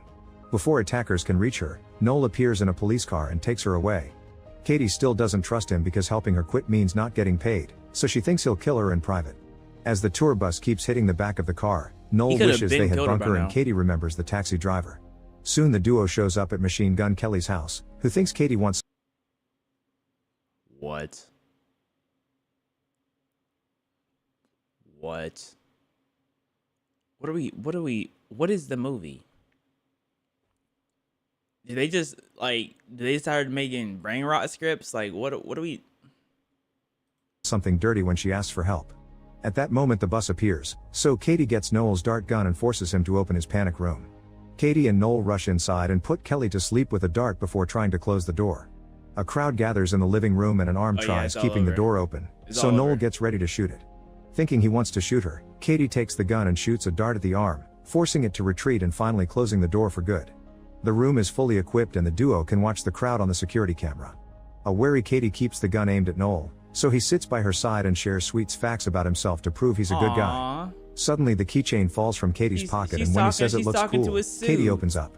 She chose to become an actress for her mom, who Y'all loved think movies Noel's and gonna betray her at the last second? I don't know, bro. I don't know. Celebrities. Maybe. Her mother knew Hollywood could be hell and gifted Katie the keychain to remind her she would be proud of her no matter what. When she was younger she made good money as a child actor, but her dad ran away with all of it. Noel is very understanding and comforting, so Katie gives him back the gun. What if she gets She wants to killed know by why his dad, Noel would help her quit, so he explains his hilarious. priorities. 1 is saving people's lives, and 2 is making enough money to keep on saving people's lives. Outside, the crowd continues to hit the door to no avail. Shotty slaps Kelly to wake him up but nothing happens, so instead he drags him into the pool and threatens him into sharing the door password, which is the meme 6969. All this is seen by Katie and Noel, who gets angry because he has no choice but to make a call and ask for a favor. He orders something called a phone strike and rushes to put Katie's phone inside a safe. Then the duo holds the door as Shotty uses the password, however the crowd freezes when they hear all their phones ringing with an Amber Alert. However, this is a trap and their phones start exploding, burning a variety of body parts. He was able to get a call that explodes everyone's phone. You know how scary that is? What if that's real? Rain donated. What if that's $10. real, bro? Waka, do you have big muscles? No, not at all. Cause like imagine some crazy thing about some leader got leaked on Twitter, and before we all saw it, all of our phones just started blowing up. See, and that's why you have to always keep a flip phone on you, bro. They weren't thinking about this back in the flip phone days, bro. They weren't thinking about it. Make sure y'all keep a flip phone on you, bro. In fact, y'all might even be safe with an iPhone 4. Maybe one of those old iPods, but a new phone. Make sure you always have a backup phone that was made 20 years ago, man.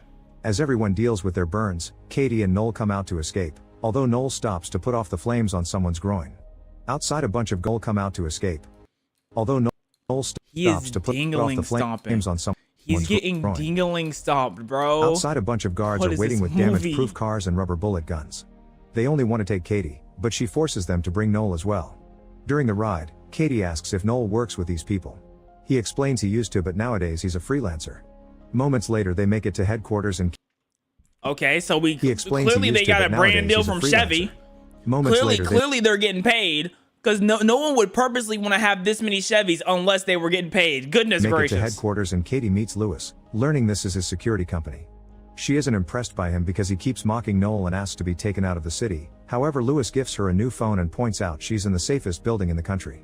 He also shows off the grenades in his pocket. With only 4 game hours left, Lewis gives them a tour and shows them the wall with all the winners they saved, although the names are anonymous and they've lacking clients for a while.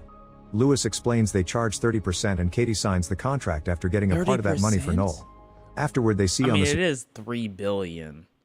You don't really need more than 10 million, to be honest, so a few billion is straight. Security cameras that a crowd is gathering outside, so Lewis decides it'll be safer to move Katie to a hidden underground fortress by using decoy vehicles. First, the duo gets medical care for their wounds and Noel shares more about himself. He used to be a mercenary in the private sector with Lewis, and their unit got sent all around the world to kill horrible people. One day Noel discovered his victims weren't always bad guys and he Hey, can someone check up on Rain on why he keeps saying 2C? Can someone like rub Rain's shoulder and be like, hey, are you okay? Is there something going on? Because I think something's going on with Rain, guys. Quit in the middle of a job. This caused the mission to fail and only he and Lewis survived. Nowadays the money he makes goes to the families of his victims and teammates. In return, Katie shares that her dad used to be her manager and made her work all day long since she was 8. When she turned 18, she told him she wanted to manage her own money, so he disappeared with it. Katie had to take care of her sick mother who died a month ago and left her with only $600 and a bus ticket to LA. At that moment an employee brings a prosthetics machine. Katie puts her face inside and the machine applies a mask that makes her look like an old man. However, Noel is worried because moving Katie out doesn't make sense and this facility is too expensive to be maintained with only 30% of the old prizes, especially if they didn't have any clients lately. After Katie changes clothes to finish the disguise, Noel finally realizes Lewis is only pretending to protect the winners to kill them in secret. Lewis takes them to a car and Katie keeps requesting for Noel to come along, which Lewis turns down. Getting desperate, Katie kicks Lewis in the groin and Noel uses the distraction to open the garage door. Then he shoots all the guards with his darts as the crowd rushes in, but they don't recognize Katie and ignore her. Noel drags her out and gives her the keycard he stole from a guard, telling her to run while he buys some time. More guards appear and hold Noel down while Lewis kicks him for information. Suddenly all the AI-driven decoy cars take off with Katie hiding in one of them. AI-driven cars? So Lewis sends his people to follow them. Downtown, Katie gets her mask off and takes... Why would she take her mask off? No, seriously, why would she, why? Why would she take her mask off? What do you gain by taking the mask off? Control of the car, so the change of route alerts Lewis' system. Meanwhile, social media is going wild because the drone has lost Katie, so if... Bobby Lee? What the hell is Bobby doing here? Yo, what's going on? Well, what's going on? If she doesn't make any mistakes, she'll be safe from pursuers until the end. This causes her to gain fans that see her as a hero. Moments later, Katie is about to leave town but gets a call from Noel, who tells her to turn around or he'll kill Noel. In fact, he keeps stabbing him, yet Noel tells Katie to save herself. After some hesitation, Katie turns the car around I'm not and agrees turning to meet. around. Meanwhile, Lewis takes Noel to an old theater and reveals that during their mercenary days, he always knew they were killing civilians. He never cared because it... You should be an actor for. I used to be an actor while I was growing up when I was J-High. Yeah. I was an actor between the ages of 8 and 26, but then I just grew out of it. I'm gonna keep it a bug. It got boring. You know, it really wasn't fulfilling, and then I realized like acting just isn't for me. And it is what it is, man. Thank you, Darko, for the member. It was easy money. Lewis admits he doesn't like to share, and that's why he killed their team while making it look like it was Noel's fault. With only 15 minutes left, Katie gets a bolt gun from the glove compartment and rushes inside the theater, finding Lewis and Noel on the stage. She threatens to self-delete so nobody gets the money, and Lewis doesn't believe her, so Katie points out he'll kill her anyway. She also shows him she's recording this for social media, that way he can't clean the fingerprints off the gun and say he did it. Katie starts ranting about the awful state of her life and almost pushes the trigger. However, Lewis finally drops the handcuff keys and asks for a deal. Katie pretends she's about to give him the gun but kicks him off the stage instead, confirming she had been acting. With Lewis out, the other players immediately start coming after Katie again. All the people she's met today appear at the theater and block every entrance, so Katie uses whatever object she can grab to slow them down. What is this? Suddenly, Lewis grabs her leg and makes her fall before trying to kill her. A cop tries to help. However, Lewis kicks him off and continues to struggle against Katie. At that moment, a crowd bursts in, so Noel starts fighting them while still cuffed to the chair against Katie. At that moment, a crowd bursts in, so Noel starts He's a Beyblade now. Fighting them while still cuffed to the chair and singing the Ninja He's a Beyblade. Song. The chair soon breaks, giving him more freedom of movement. Katie bites Lewis and disarms him before throwing the keys at Noel, who finally frees himself. While Noel fights Lewis, Shotty appears with a katana to fight Katie, who quickly disarms her and knocks her out with a headbutt. Where's she get a katana With only 4 minutes left, a huge crowd suddenly enters the theater. Noel is still fighting Lewis. When is this in? So 24 Katie has to climb hours? the stage decorations for safety. This is impossible. Lewis steals an axe from another player and Noel defends himself with cymbals, which helps him finally defeat his former friend. The bus lady tries to climb after Katie, so she kicks her off. Then Noel starts breaking the decoration so people can't follow Katie. Lewis men arrive and half of them make a human stair for Lewis to climb while the others tackle Noel. Lewis reaches Katie on the scaffolding and they start fighting until Katie slips. She hangs on the edge and reveals she used her keychain to activate one of his grenades, which then explodes. Lewis dies and Katie falls, however her fans appear with a big flag and catch her just in time. Where'd her fans come from? There was just a bunch of people trying to kill her. Now her fans are here. How did they get? Okay. Of course. I don't even understand. Talk about pulling the grenade. Well, okay. As the countdown reaches 0, Katie hugs Noel and promises to pay him 50%. The lottery people come to give her the check and she announces she doesn't want to be an actress anymore. 6 months later, Katie and Noel are working together on a bunch of charities like a free protection agency, a school of self-defense and stage fighting. Yo, are you good? Rain. No, actually though, like is Rain okay? I think something's wrong with Rain. A center for kids with bad parents. Noel tries to open a Ninja Turtles themed pizzeria, however he gets sued for copyright infringement. The duo also goes on a vacation on their own super yacht. Make sure to subscribe. There's no way they could afford all that. Like, even with 3.6 billion, he opened a franchise. He's opened to a free protection agency, a super yacht. Super yachts are like 250 mil, bro. Yo, that was the craziest. I ain't never seen plot armor as crazy as that. That was next level. That was hilarious also, though. I'm gonna give it a bug. That was, I didn't mean to press that. That was hilarious. So I have to give it to him. Mystery no, this is not mystery. This is movie recaps. Okay, guys, I'm tapping out. I'll be honest. I don't think I can watch any more of that nonsense. So I think it's time to move on, right? WK7Y8REA donated $4.99. WSG King Waka, how do you have $100 billion? If I did have $100 billion, I'd use it to pay for all of y'all's college fees. And then taken away in y'all last semester, then leave y'all in crippling debt that y'all didn't expect. But at least the original thought was good, you know what I mean? Like y'all at least give me that one. Like the original thought, it was like, oh my goodness, he's such a nice guy. You know what I mean? Like I gotcha. Fooled you, you know what I mean?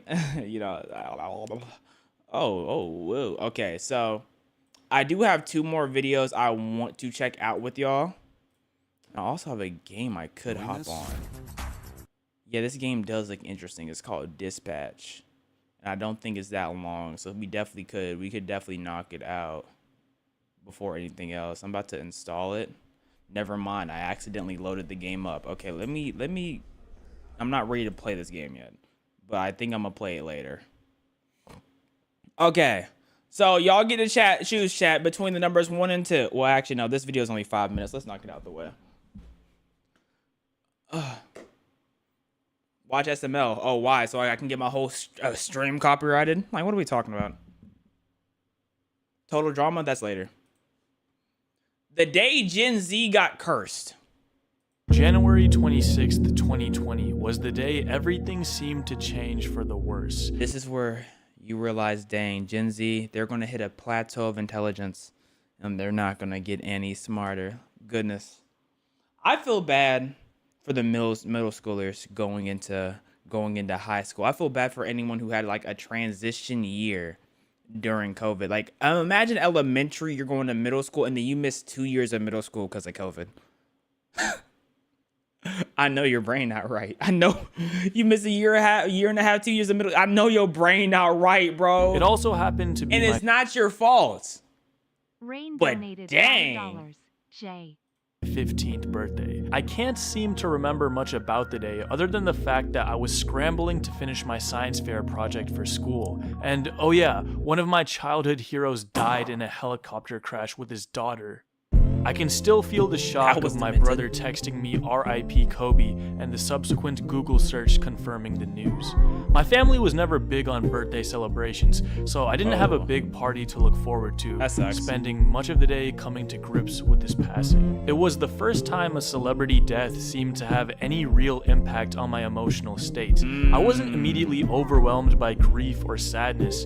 Honestly, after I got the news, everything just felt off. I felt a deep pit in my stomach that persisted. How many for y'all the felt rest like of that the when day. Kobe passed?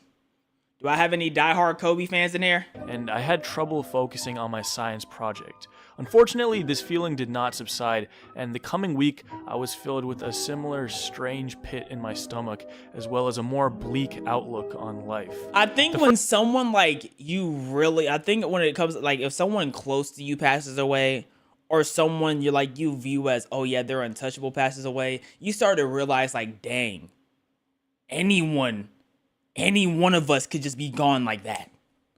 Any one of us, it doesn't matter who we are. We could just, no matter what. And I think that's what the grimmest part is. The old clock ticked with a weary rhythm, a silent testament to the passage of time. How about you pass me some more money instead of stop saying nonsense? How about that? Like, what are we talking about? First semester of 9th grade, I had a blast. Starting high school, making friends, it was a time of much optimism. But after Kobe passed, it felt Monkey Toes _Inajar cheered. X100. You should try pickled tarantula toenails. They're fiery, especially when you dip them in tar-flavored sriracha.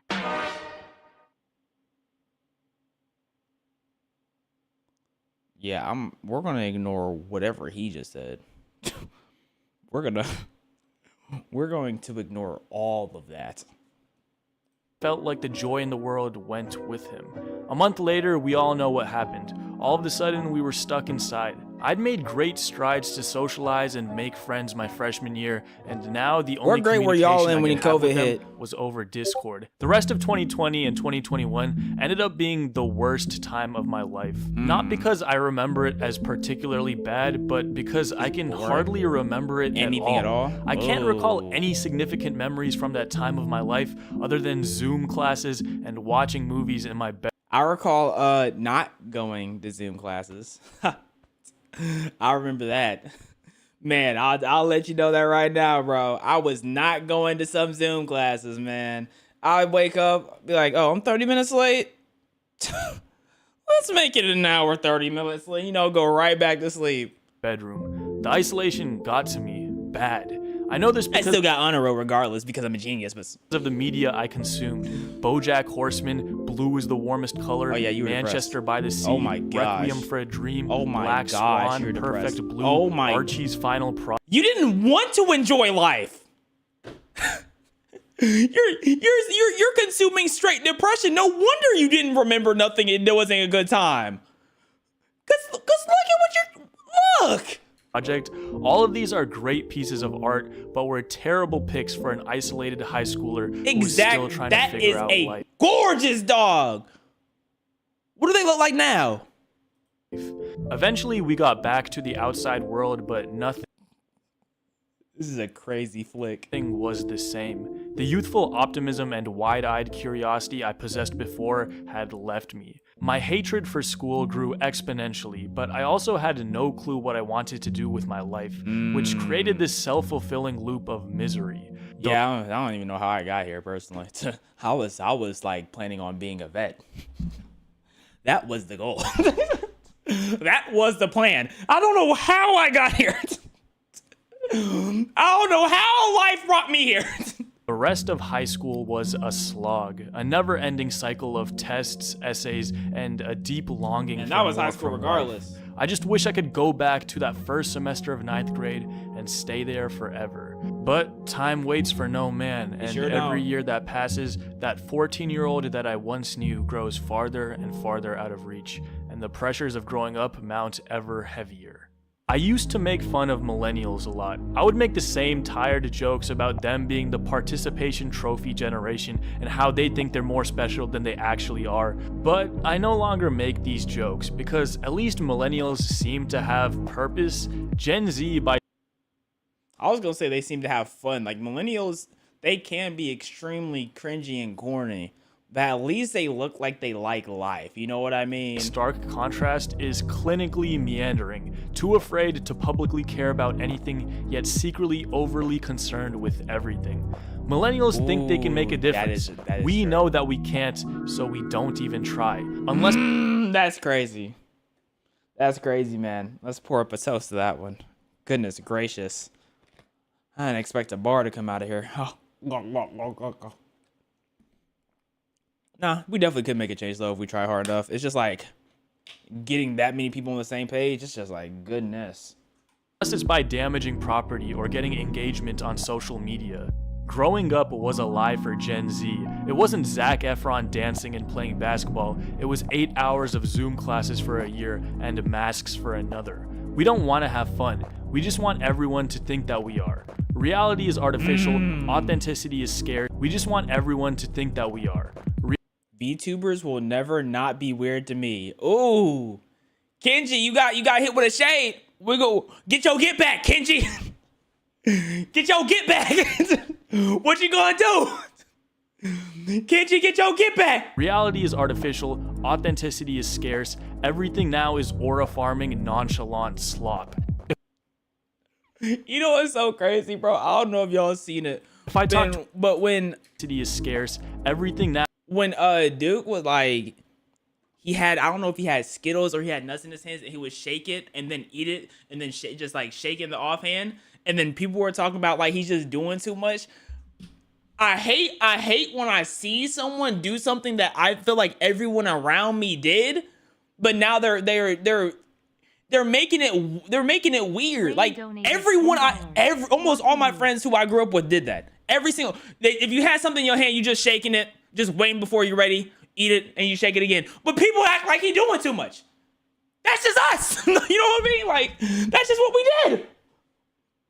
Well, I know I didn't see what I thought. Some Rain, do you need a hug? I think Rain is like trying to send secret messages. Like, are you okay, Rain? Now is aura farming, nonchalant slop.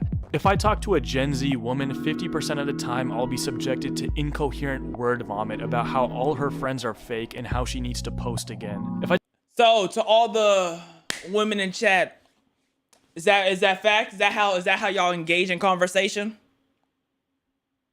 Is that how y'all engage? You know what I'm saying? I listen but don't judge, but I judge all the time. I'm seeing a bunch of no's. Okay, I'm gonna assume the no's mean yes. Okay, it seems like all y'all do that, man. Oh, he's spitting. Rain donated $5. Oh, he's spitting, man. I'm Zhu trolling. You're just trolling? Yeah, that's what someone who needs help would say. If I talk to a Gen Z guy, 50% of the time it'll turn into a subtle contest to assert dominance and prove that you get more women, make more money, and have more fun than. And see, look, anytime I have a conversation with the man, I always have my scrotum out to let them know that I'm slanging, bro. And I let my nuts hang. You're not going to outman me. You see this? This is the face of masculinity. You're not going to outman me, so I keep them hanging out. It's valid. I mean, he's absolutely spitting. Every man in chat is just like this. It's not 50% of the time. It's 80% of that. Every man in chat, every single one of them. And you know, every single man in chat too does not have a job. He does. If you try to be interested in something, you're corny and trying too hard. If someone makes you mad, you got rage baited. If you keep up with rage bait is so frustrating sometimes, because sometimes rage bait is someone legitimately being stupid, but they try to play it off as baiting. Like that's one thing about rage bait. They'll legitimately say something stupid, think they're right, get proven wrong, and then just say, "Oh, it's baiting." With the news, you get anxious. If you don't keep up with the news, you become isolated. It feels That's like facts. nothing really matters anymore. Massive events pass by like they're nothing. Time is running at 2 times speed, and adulthood is not what you thought it would be. Yes, it feels like too much is always happening, and it's like sometimes you need a social media cleanse, and you come back to social media, and you're just like, oh, I've missed everything, because something is always going on, bro. I'll blame the Bird app. I feel like we currently occupy an alternate reality and the timeline split. Like we're in a Black Mirror episode warning us of the negative effects of a prolonged period of societal isolation. Sometimes when I'm sitting alone, I imagine myself going back to January 25th, 2020. I don't. Bye, Rain. I'm gonna be honest. I never think about going pre-COVID. I'm gonna be honest. Like, because I'm always thinking of, dang, I'm probably missing something now. So I'm not even thinking about going back to the past for anything like that at all, bro. The night LeBron passed Kobe on the all-time scorers list, and I could just warn him that I could prevent the imminent tragedy from happening. I didn't realize what Kobe Bryant meant to me until he was gone. You see, I grew up a Dallas Mavericks fan, so I spent my entire childhood rooting against Kobe whenever he'd play my team. Who's your favorite sports athlete? Monkey Toes _Inajar cheered. X100. I let me know when you try that cockroach shea butter from yesteryear. Makes you a real traffic cone. What are you talking about? What are you saying? I see Johnny Sins. Like, what do you... It wasn't until his retirement that I found myself watching all of his interviews and falling in love with his mindset and approach to life. This is a Kobe love documentary or video disguised as a Gen Z getting cursed. I think he just wanted a reason to talk about how much he liked Kobe. That's more what this video feels like. He represented everything that I aspired to be like. Driven, obsessive, thoughtful, curious. A man who spoke through his actions. And he will forever have a special place in my memory because of that. I'm writing this at 2 a.m. because I can't sleep and want to put this restlessness to use. But really, I guess this is more so just a message to myself. Maybe the timeline did split. Maybe this is the darkest timeline. What is happening with the cam though? Like, why is it blurred? Like, it looked like it needs to be wiped off. Maybe growing up someone got makeup on the cam. Is not what you thought it would be. So what? Make it count while you're here. Growing up is not what I thought it would be, though.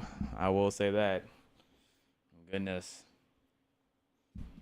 Because, like, when you grow up, you never realize how badly you really need a... You never know how badly you need one, and then you get one, and you're just like, wow. That's just what happens to you. It's just like... You know what I mean? Great video by Rowdy. Rowdy? I'm gonna just say your name's Rowdy. Total drama. Okay, guys. Do I wanna? We're about to hop on a game. Yeah, I wanna hop on the game, bro. I need to look for my. Bro, where's my cock at? What the heck? Oh, it's over here.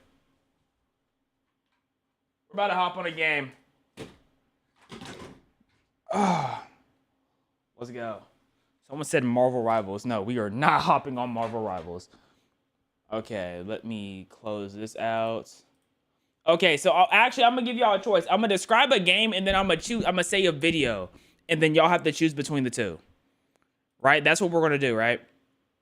So we can play a game called Dispatch. The synopsis of Dispatch is a superhero workplace comedy where choices matter, manage a dysfunctional team of misfit heroes, and strategize who to send to emergencies around the city, all while balancing office politics, personal relationship, and your own quest to become a hero. We have that. It's overwhelmingly positive. But remember, you know what else was overwhelmingly positive? The coffin of Andy and Lele. That's also overwhelmingly positive. So ratings mean nothing. Okay? So that's choice one.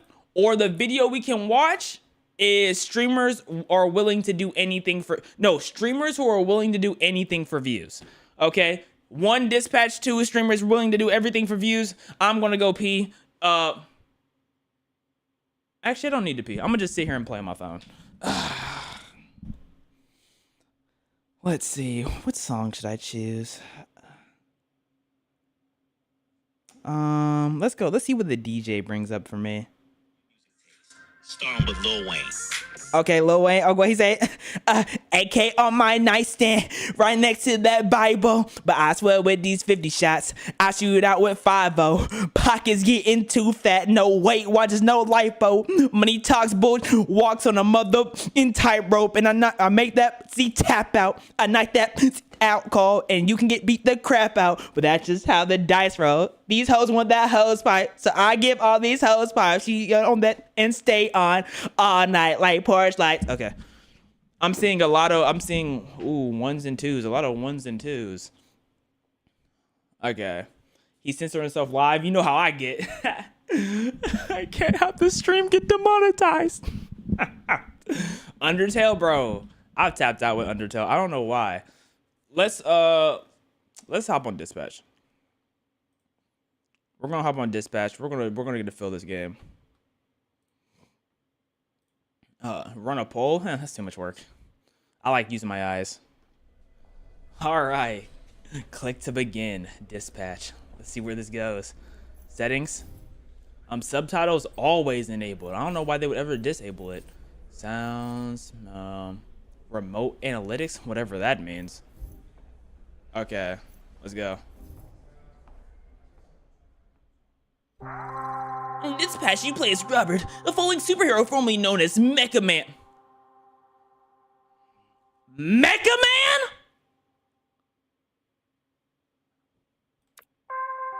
This is about to be rough.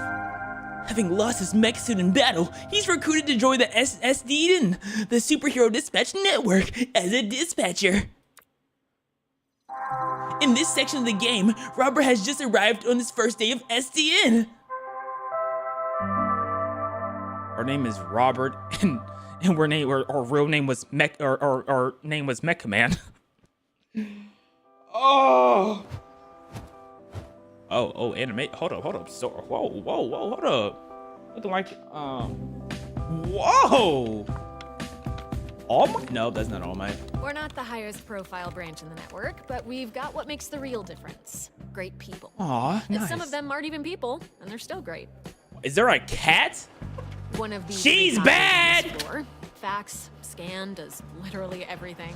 Documentation, one of the 3 Ds at SDN. What the 3 Ds? Oh wait, well, heroes hire 3 Ds. What are the 3 Ds? 3 Ds? Dispatching. Okay. Documentation. Well, come on. Diversity is the 3rd. Not in terms of priority, of course. Yep. We're all about diversity. Lana. Someone get this googly goo Ben 10 transformation out of here. A different galaxy? Way back there. Born with super hearing. He's from, I want to say Florida. You look cool. I'm not gonna lie. Over there. Hey, easy on the bath salts. That was one guy. Hey, speaking of bath, where is the You look like you need a bathroom. Excuse me? Restroom. I mean, look at him. It's right over there. Sorry. She bad too. At work, I tend to get a little corny. Corporate, Dick. Ooh. Meet me in the records room when you're done. Ooh, I like her. If you get lost, look for the door that says records room.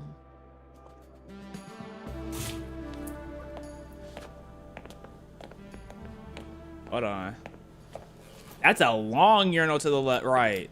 Are they about to look at our dingling? This man is about 380 pure muscle.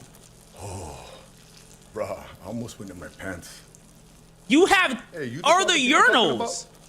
What's up, brother? My auntie named me Roy, but people. Why are you dapping me on the toilet? All right, good to meet you, bro. He'll remember that. Is this Telltale? Hold on, this is lit. Why were we dapping up while? Roid, like steroid? Huh? Hell no, brother. No. Listen. Get you other guys Her name's here. Royd. Brother named Royd. So I think it's like, we go scrap, we go ground, I bust you up, and then you got Royd. You know what I'm saying, bro? That's what I think. What is he talking about? Okay, Royd. How? Hey, you think that's why they call me Royd? Like I'm on steroids. No, he's getting But emotional. they think I'm some kind of a juice head? They think I'm not natty, bro? You think I'm not naughty? I doubt it's a coincidence. Look, it's not my business, but yo, I he don't was peeing think for a it's long time. coincidence. Sorry. He was peeing for a long I don't time. care. That's, yeah, Nokia is probably best. Nokia? Nice meeting you, Royd, even if it Like was Drake? while we were both holding our Let's call my dicks. phone.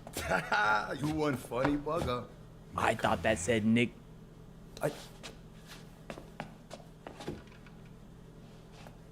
Okay, so I was worried about your unwashed hand, but now I'm worried that everyone here knows who I am. Nah, brother, it's Kapu. Need to know basis, and Roy need to know.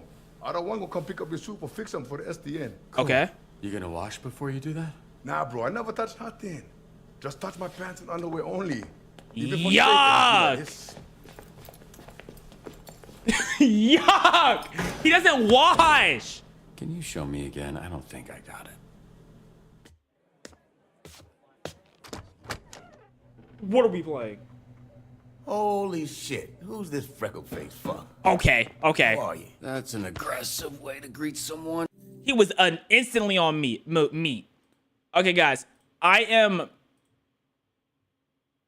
am going to mute donation sounds just in case. You know, I don't want y'all. I'm locked. This game is. I'm locked, guys. Okay, so I'm turning off donation sounds so we can fully engage into the game. Is this a game or movie at this point? Yo, let them play, bro. You watched Class of 09 talking about this was a great game. Even though it felt more like a movie. I was just watching things happen. Relax, let them cook. Let's go. Look at this skinny latte prick. Oh. Your bones, kid. You here to whip these assholes into shape or what? That's the idea. Why is this happening? Why is this happening? Does he want to kiss me? What? It's a hug, not a hand job. Lighten up. Be that as it may, I'm still confused. Oh, right. I like the I'm hair. old as shit. How about this? This jog your memory? Trackstar? Holy shit! Yeah, you fucker. Why are you accepting hugs from old men you don't know? Dreadhead black man. His name is Trackstar.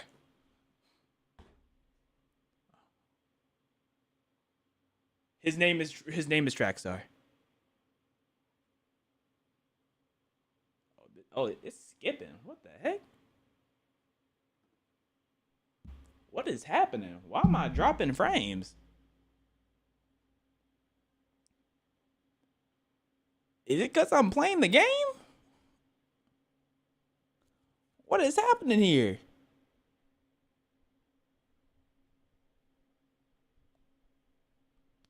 How long has it been lagging? It's fine. I can see it's not fine. What is y'all are saying no, I'm not. I see dropped frames actively. It's not bad. It's not terrible. It's pissing me off. Hold up. Let me see something. Pause on lost focus? What the heck does that mean? Okay, hold up. Let me just... AK on my nightstand, right next to that Bible. But I swear with these 50 shots, I'll shoot it out with 5-0. Pockets getting too fat, no weight, watching no lipo. Money taxable, walks in a mother, getting tightrope. Okay, nah, so it's like my frames are perma dropped. Okay, but now it's not dropped no more. Now we straight. So I guess me starting the recording is making it lag. So what I'm gonna do is, if I aggressively, never mind. I'm not even gonna talk about what I was gonna say. Okay. What did you say, Rain?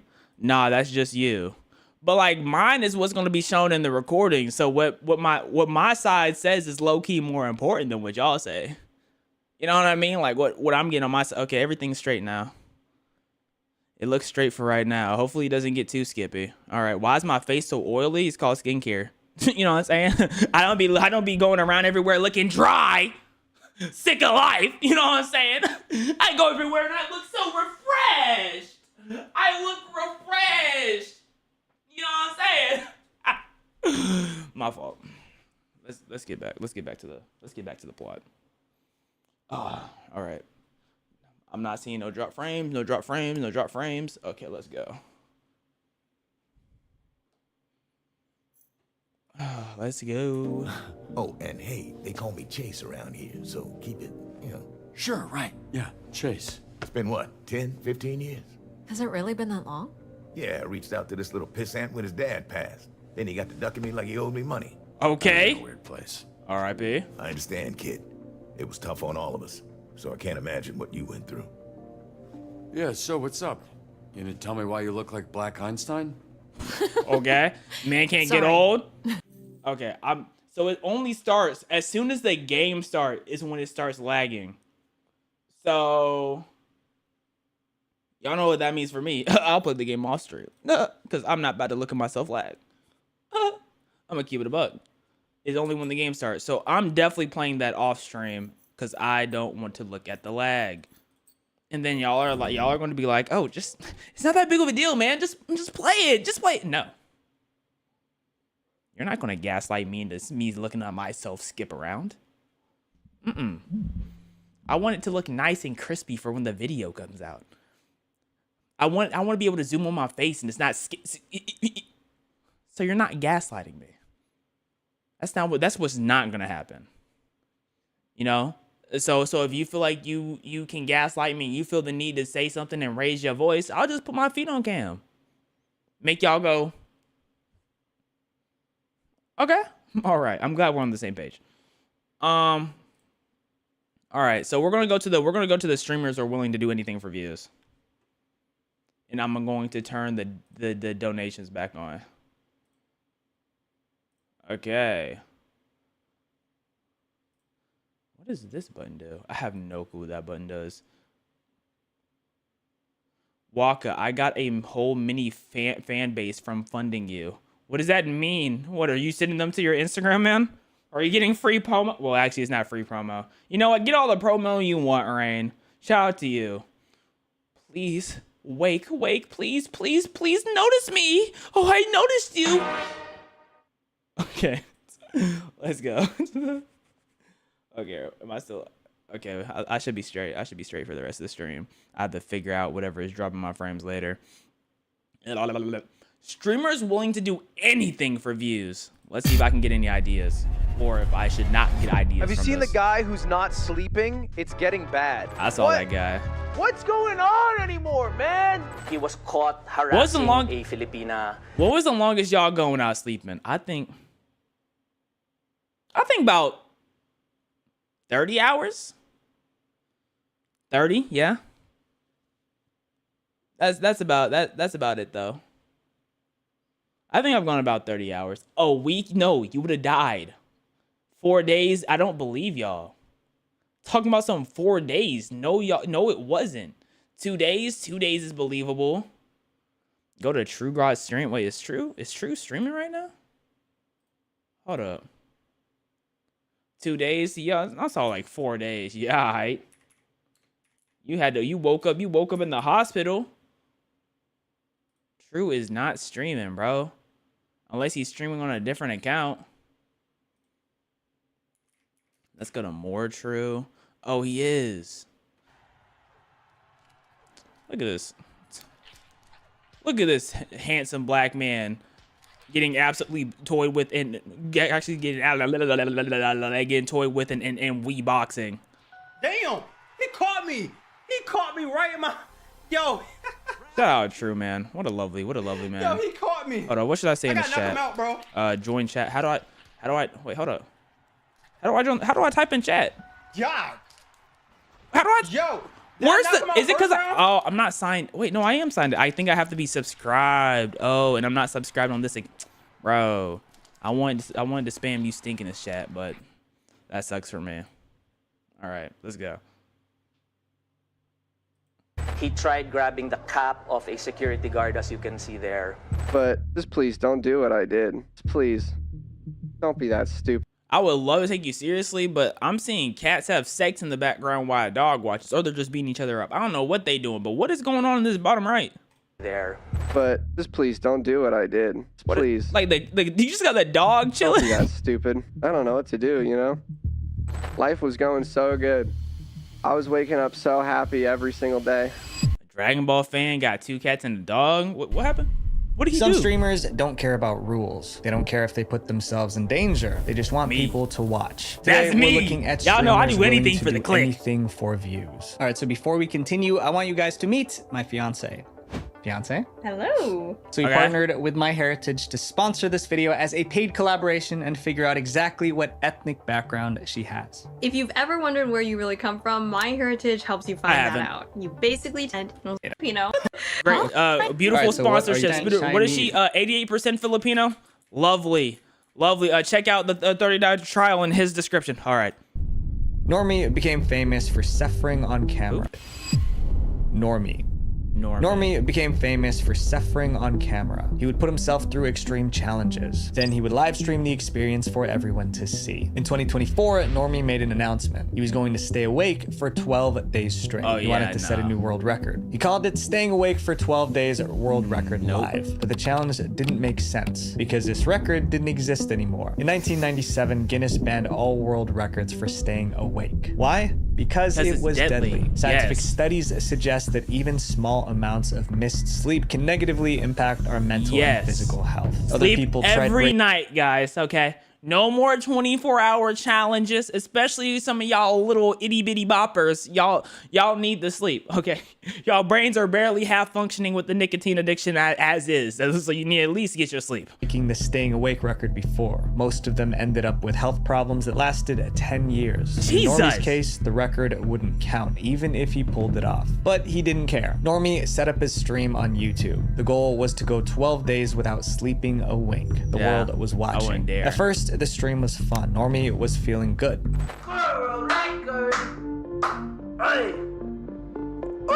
Yeah. World record. But as days passed, There's nothing the to even tiredness do started for to 12 show. days. His speech slowed. He stared off into space. He was even hallucinating. Viewers begged him to abandon the challenge for his own safety. Some tried to find out where he was so they could send medical help.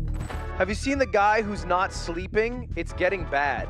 What the What's going on anymore, man? Eventually, YouTube started to get worried. They didn't want Normie having a medical emergency on their site, so YouTube shut down the stream. At that point, Normie had already stayed awake for 250 hours. He only had 12 more hours to go. He refused to quit, so Normie set up a new live stream on Kick. Most people think Kick allows more freedom than YouTube, but even Kick thought Normie's stream was too risky, so Kick shut it down. Then they banned Normie so he couldn't start again, but he refused to give up. Normie moved to another platform, Rumble. By that point, he was barely hanging on. His brother kept him awake by... And then his brother? Oh yeah, that's not your brother, bro. That's not your brother. When you mentally recuperate from whatever you got going on, bro, you might need to... You need to do more than run the fade with him, bro. You need to put the hottest the hottest chip, you know, the one chip challenge in his mouth while he's sleeping. You need to, I don't know, bro. You might need to dump him in like a pool or something. Like, I don't. Splashing water on him and forcing him to stand. But somehow he made it. He stayed awake for 264 hours and 56 minutes. He beat the world record. After that, Normie slept for 38 hours straight. And surprisingly, he didn't seem to have any serious health problems. Clips from the stream went viral. Normie's name was... Is he relevant still? Is he still like important? Or did he only do that for like a week of fame? Oh, only one way to find out. Normie. Bro, he did it just for a week of fame, bro. It was not worth it. It was not worth it. At all. Come on, man. Was everywhere, and Normie took it up a notch. 2 months later, Normie started something new. He was going to spend 30 days in complete darkness, and of course he streamed the whole thing live. The room he stayed in was pitch black. The only reason viewers could see anything was because of an infrared.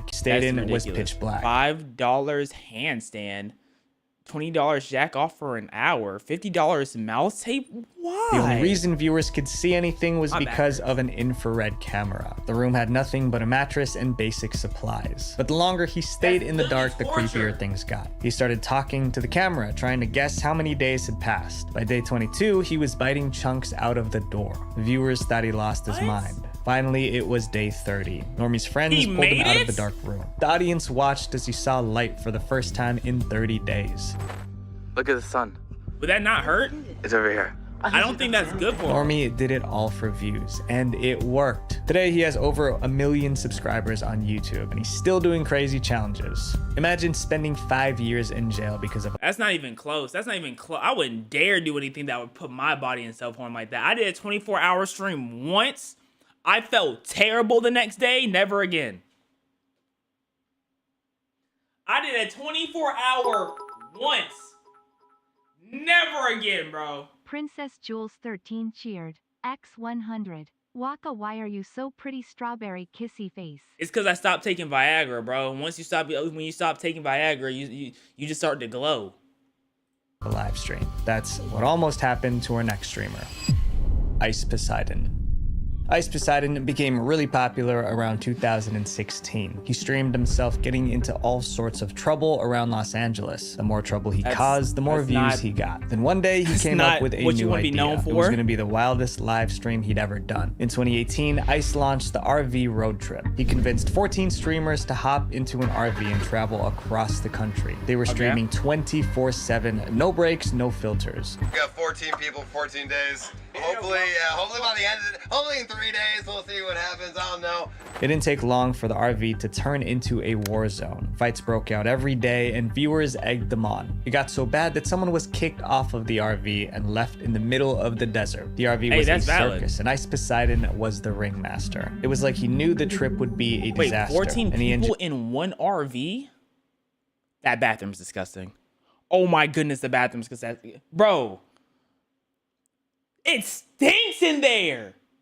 The bathroom's disgusting. It stinks. Oh no, yuck. Engineered the chaos for views. Years after the first RV trip, Ice went on another adventure. In 2023, he flew to Bangkok, Thailand. His goal was simple: film crazy content that would blow up online. But Thailand isn't like America, and his streams were about to land him in a Thai prison. One night, Ice and his girlfriend were eating at a restaurant. Then they had a dumb idea. He wanted to wear lingerie and give his girlfriend a lap dance. Right there in the middle of a busy restaurant. And to wear lingerie, Ice and his girlfriend were eating at a restaurant. Then they had a dumb idea. He wanted to wear lingerie and give his girlfriend a lap dance.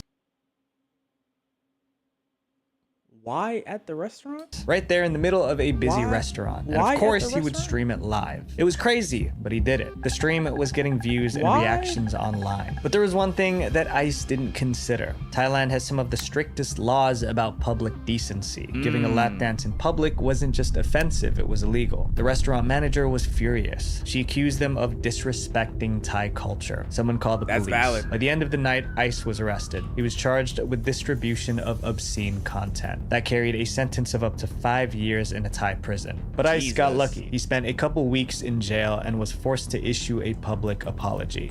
I'm being held in Thailand for the actions that I've done a few nights ago. Who's beside him? At a hotel in Bangkok, Thailand.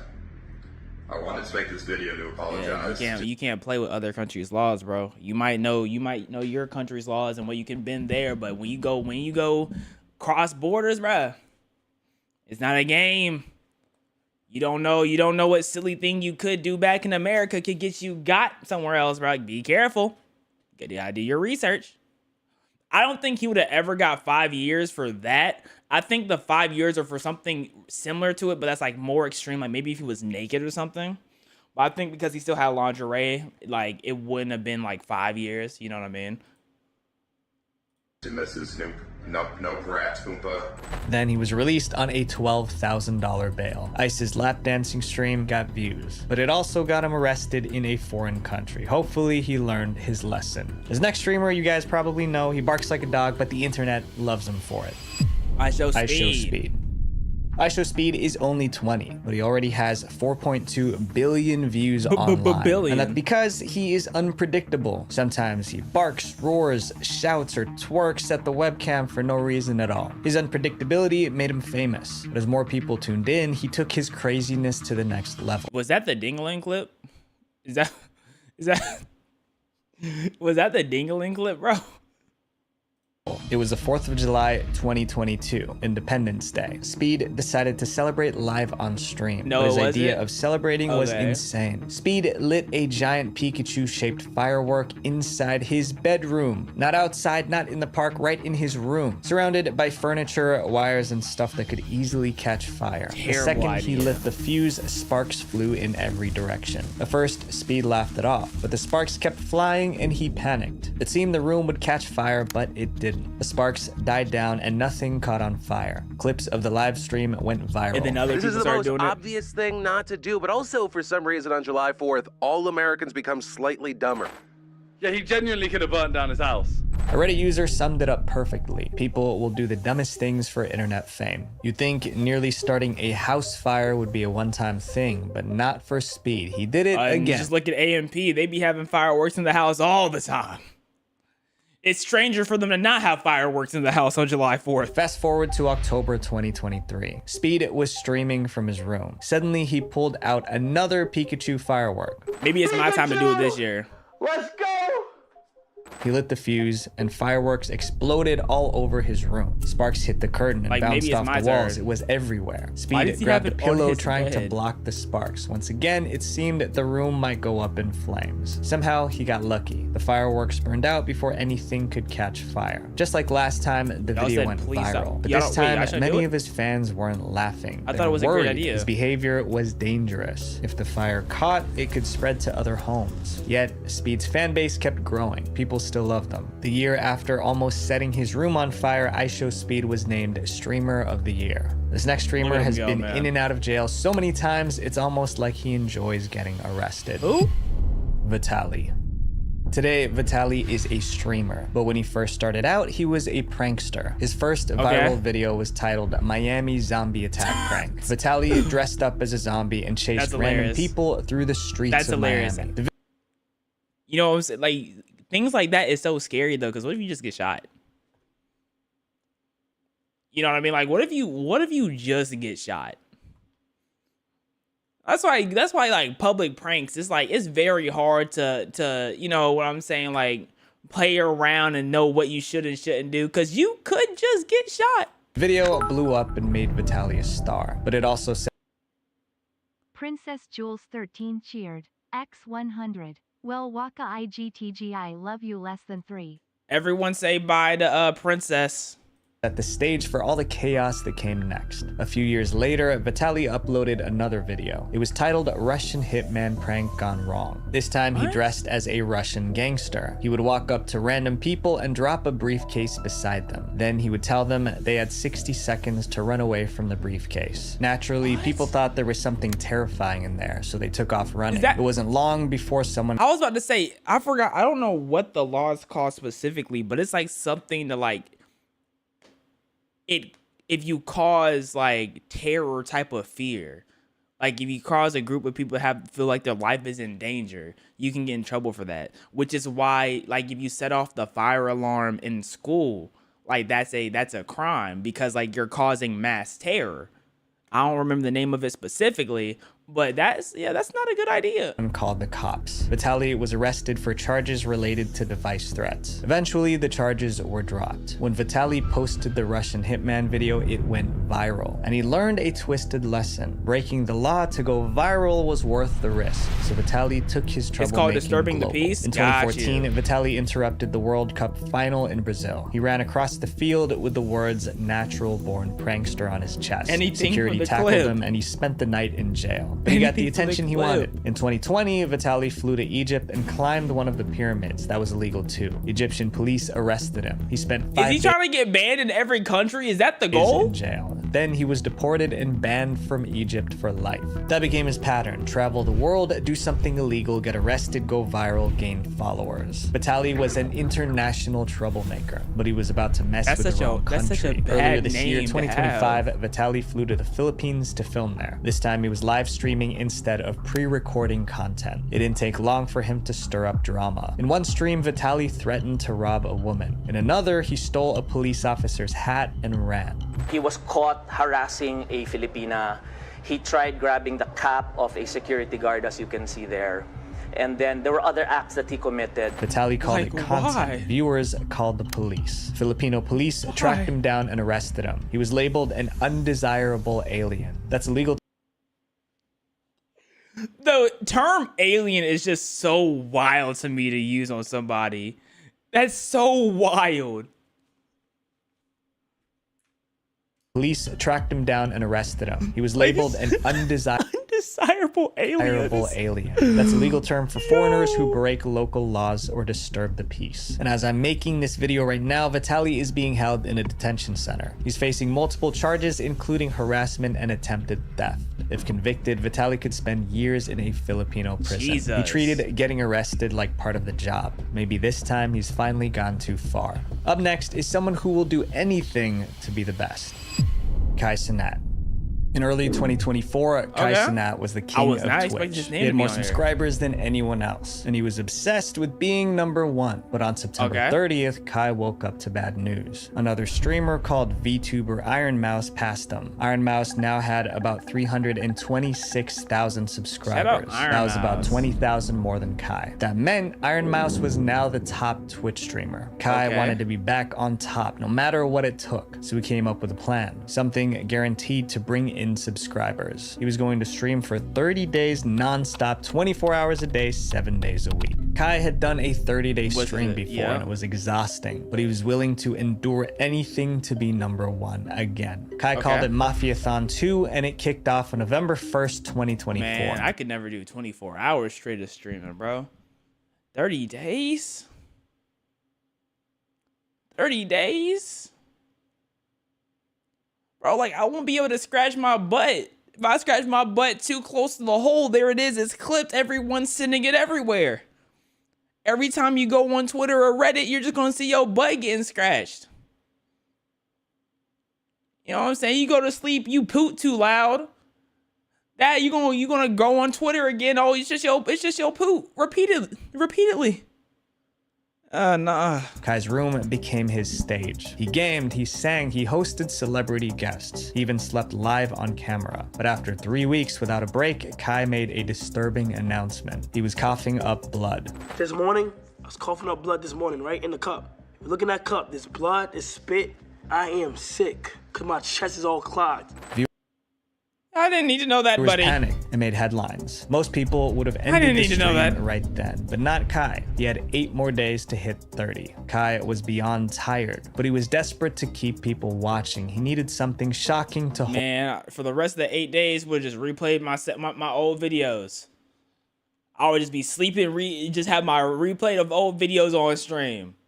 Their attention. And that's when Kai called in a magician. Kai invited a magician called Max Major onto his stream. The plan was simple: do a few magic tricks, get some laughs, keep the energy up. I do remember. But one trick went too far. As part of his act, Max set up 3 nooses on a wooden frame. It was like something used to hang criminals in the olden days. And he told Kai to pull one of the handles in front of him. If Kai pulled the wrong one, Max could possibly lose his life. Kai, there's 2 handles left. There's 2 ropes left. It's 50-50. When I'm ready, you're gonna pick a handle, you're gonna pull it. But this time there's a little bit more on the line. But when Kai picked a handle and pulled, Max's body jerked into the air. Kai pulled the wrong handle. For a few horrifying seconds, everyone thought they just saw a man lose his life on camera. But it was all part of a very realistic trick. Max the magician was fine. No one was hurt. But the viewers weren't laughing. They expected a magic show. Instead, they were scared. And they blamed Kai. But Kai wasn't to blame because neither he nor his team knew the details of the prank beforehand. But controversy or not, Kai wasn't stopping the stream. And a few days later, he hit the goal. 30 days of non-stop streaming. He ended the stream with over 30 days in a row, you wouldn't see me for a year. After that, I would have been gone for a year, bro. I'm not trying to see y'all no more. I need a break. I'm gonna be somewhere like, man, the Philippines, bro. I'd be, I don't know, Nigeria, Japan. I'll be somewhere else. Just no camera in sight. 28,000 subscribers. That was more than double Iron Mouse's 326,000 subscribers. Kai is still one of the biggest streamers ever, and I admit he's a really entertaining dude. Even the biggest streamers do dumb things for views, just like this next story. Dr. Disrespect. No one did streaming like Dr. Disrespect. He wore sunglasses, a wig, and a fake mustache. As y'all grow up, what do y'all watch more? Do y'all watch more streamers or do y'all watch more just YouTube? I didn't realize how relevant streaming was until like a couple of years ago. I was always like YouTube first. Like streaming was never in my frame of vision when it came to content. Both equal. Always trash talking. Every live stream felt like a show and fans couldn't get enough. In 2017, he won Streamer of the Year. Then he made a dumb decision. He was trying to get, in 2017, he won Streamer of the Year. Then he made a dumb decision. He was trying to get a few extra views, so he filmed something that should have never been on. 2017, bro? I didn't care about no streaming in 2017, bro. I was still on YouTube. I was still watching only Vanos and things. You know what I'm saying? I was watching Vanos, I'm Maverick, and things of that nature, bro. I was not thinking about no stream. I probably didn't know what Twitch was in 2017. I'm gonna be honest. I don't think I knew what Twitch was in 2017.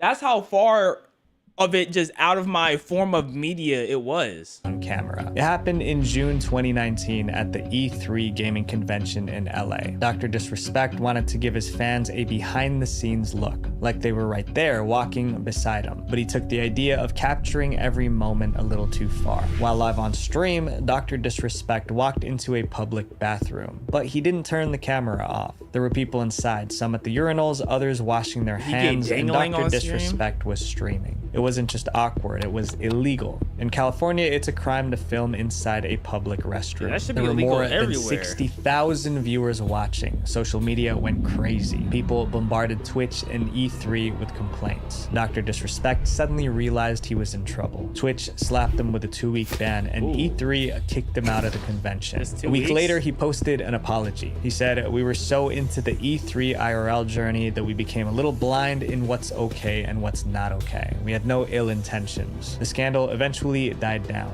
Twitch lifted the ban, and Dr. Disrespect. The thing is, like, to me, I would never want to be recorded using the bathroom anyway. So no matter what, I would have never got caught on camera. Like, you know, I would never have like a camera in a bathroom. But I think I could see a world where someone just forgets, like, oh, yep, this is illegal. You know what I'm saying? Because there's so much going on that they just forget the simple things. But that would have never. Respect started streaming again. He's gotten into a few more scandals since then, but that's a story for another day. This next streamer. Why is it not a story for today? It's for another day. Are you sure? Why is it a story for today? Almost put someone in.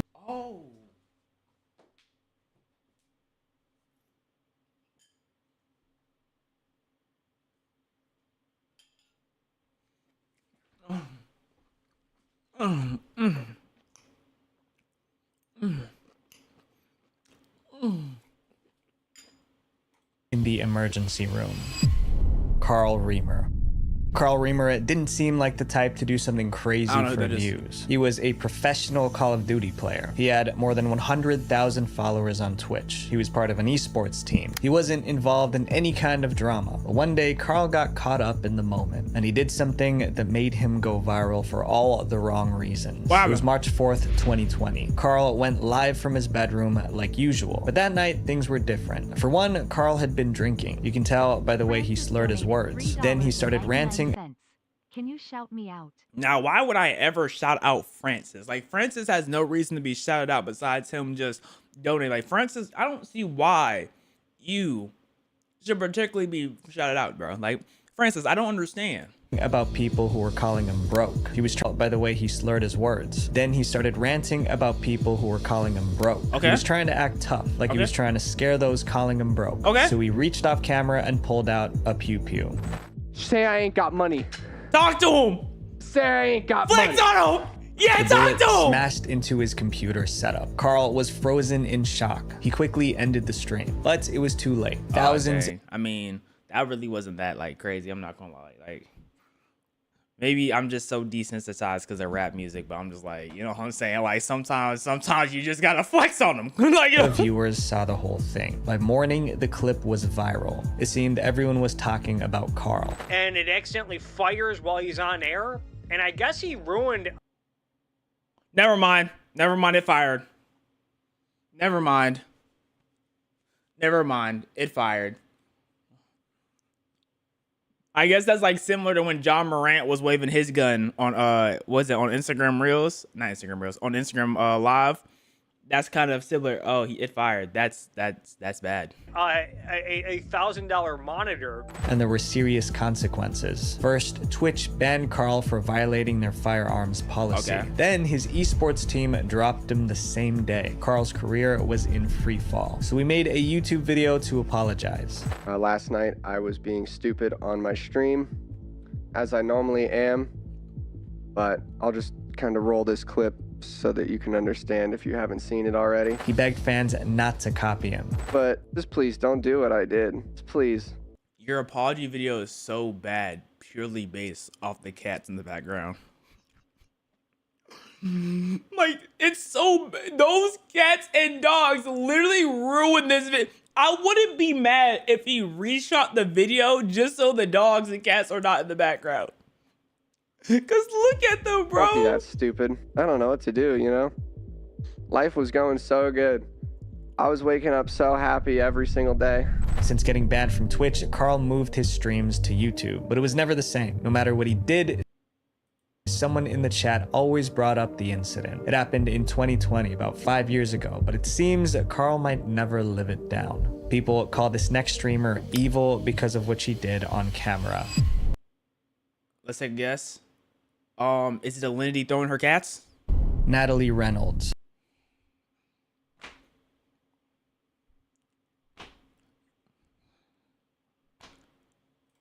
Whoever that is. Natalie Reynolds would do anything for attention, even if it meant annoying or offending people. Y'all know who She'd go to Natalie is? strangers' homes, ask weird questions, and live stream the reactions. Hi, I had a question. I was wondering. Why does she have a do-rag on? Is this a Tomorrow's Teachings video?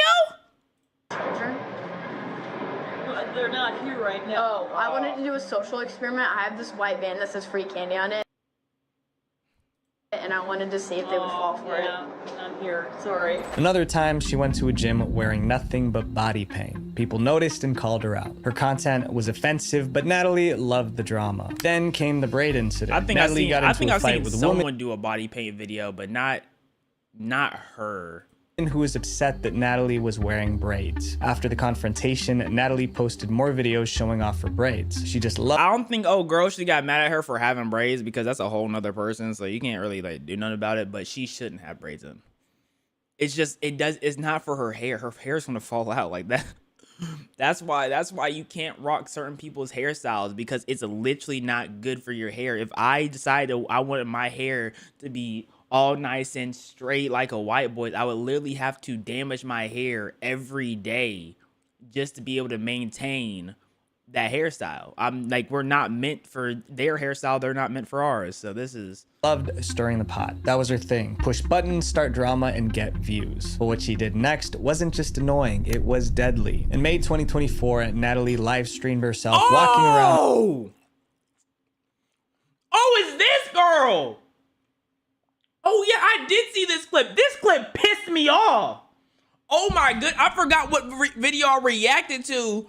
I forgot which video. It was like a month ago. It was within the last month I watched. No, this video, oh my goodness. I don't think I've never had such a disdain for a person immediately after seeing them. Oh yeah, no, this actually pissed me off. This pissed me off so bad.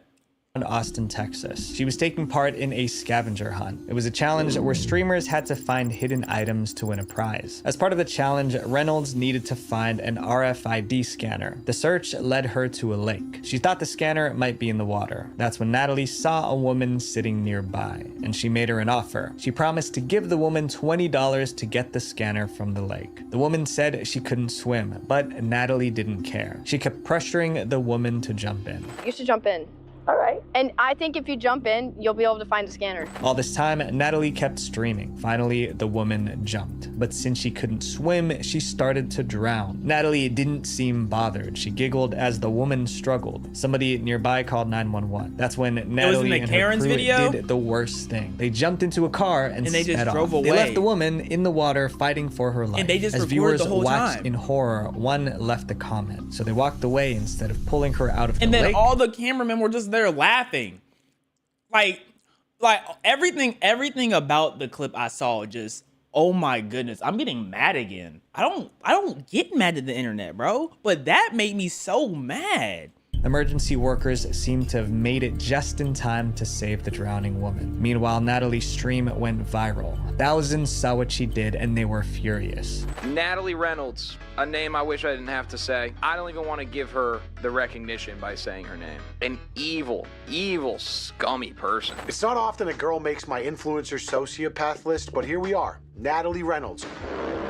Absolutely dominating the global online competition for lowest IQ behavior. Natalie tried to defend herself in a follow-up stream, then vanished from the internet for months. I'm gonna be honest, I don't even, there's not even a way to defend that. You gaslit the poor old lady, then when she jumped in there, left her, and then y'all were giggling about it as y'all were leaving. What, there's too many wrongs there. Way too many wrongs.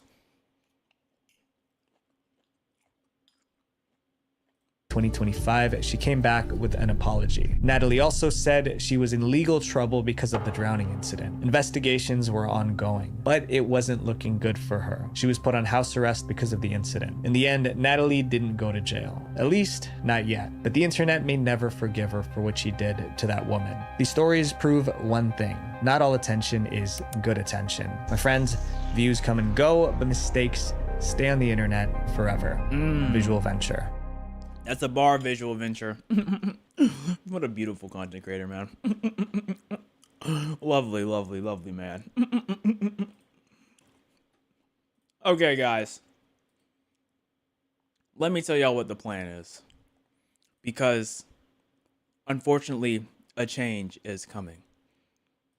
Or you could say fortunately. It really depends. It really depends on who you are. But I must say, the YouTube stream is coming to end. All right, guys. Yeah, hate to break it to y'all.